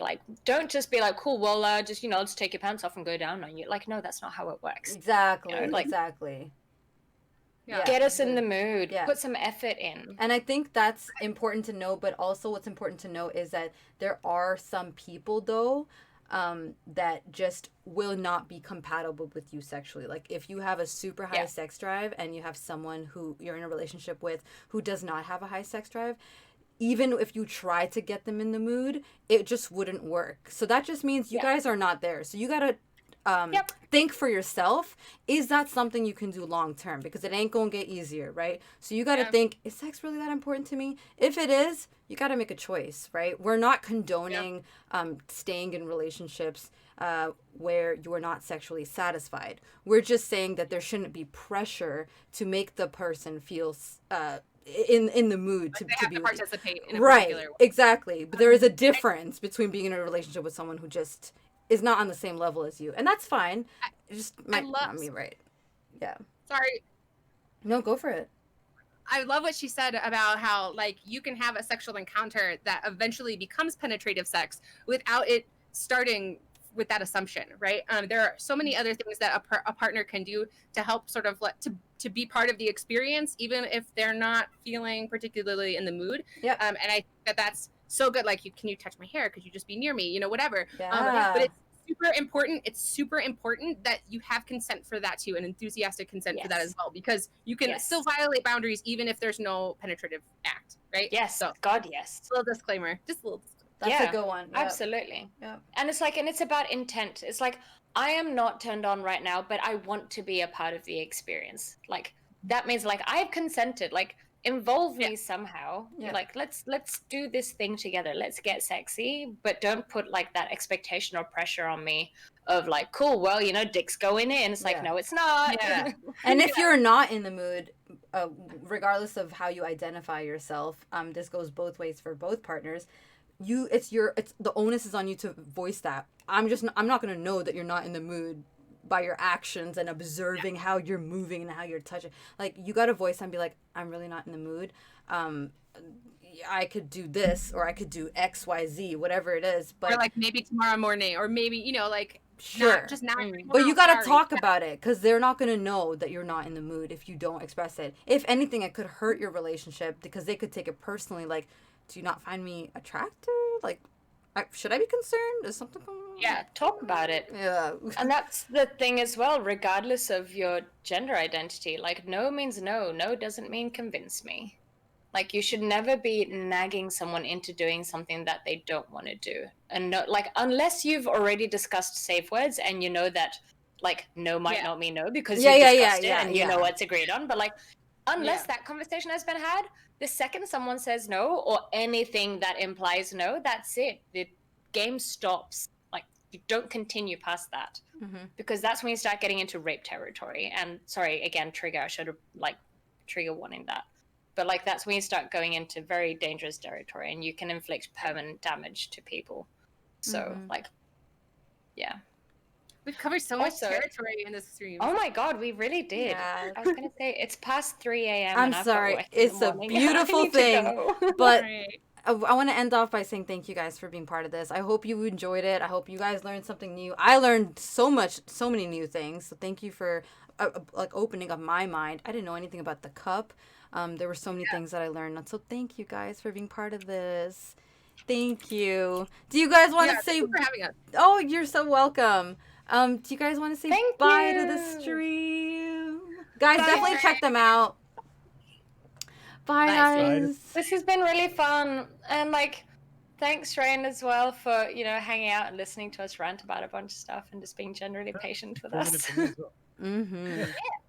And Raymond, thank you so much for hosting us. Yay, you're so welcome. Thank you for being part of it. I know you gotta get to work early and you stayed up. So thank you very much. I do. I'm just too hot to stay in this office. It's so fun.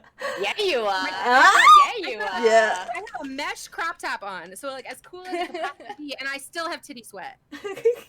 And a huge thank you to everyone in chat who, you know, I love it when you talk dirty to me. Who came to discuss this topic that unfortunately is very taboo in our society and among you know, a lot of families. And thank you for being here and trying to educate yourselves or learn something or giving your own input and your own experience. It really, really has been a great experience sharing this with you. So thank you, everybody.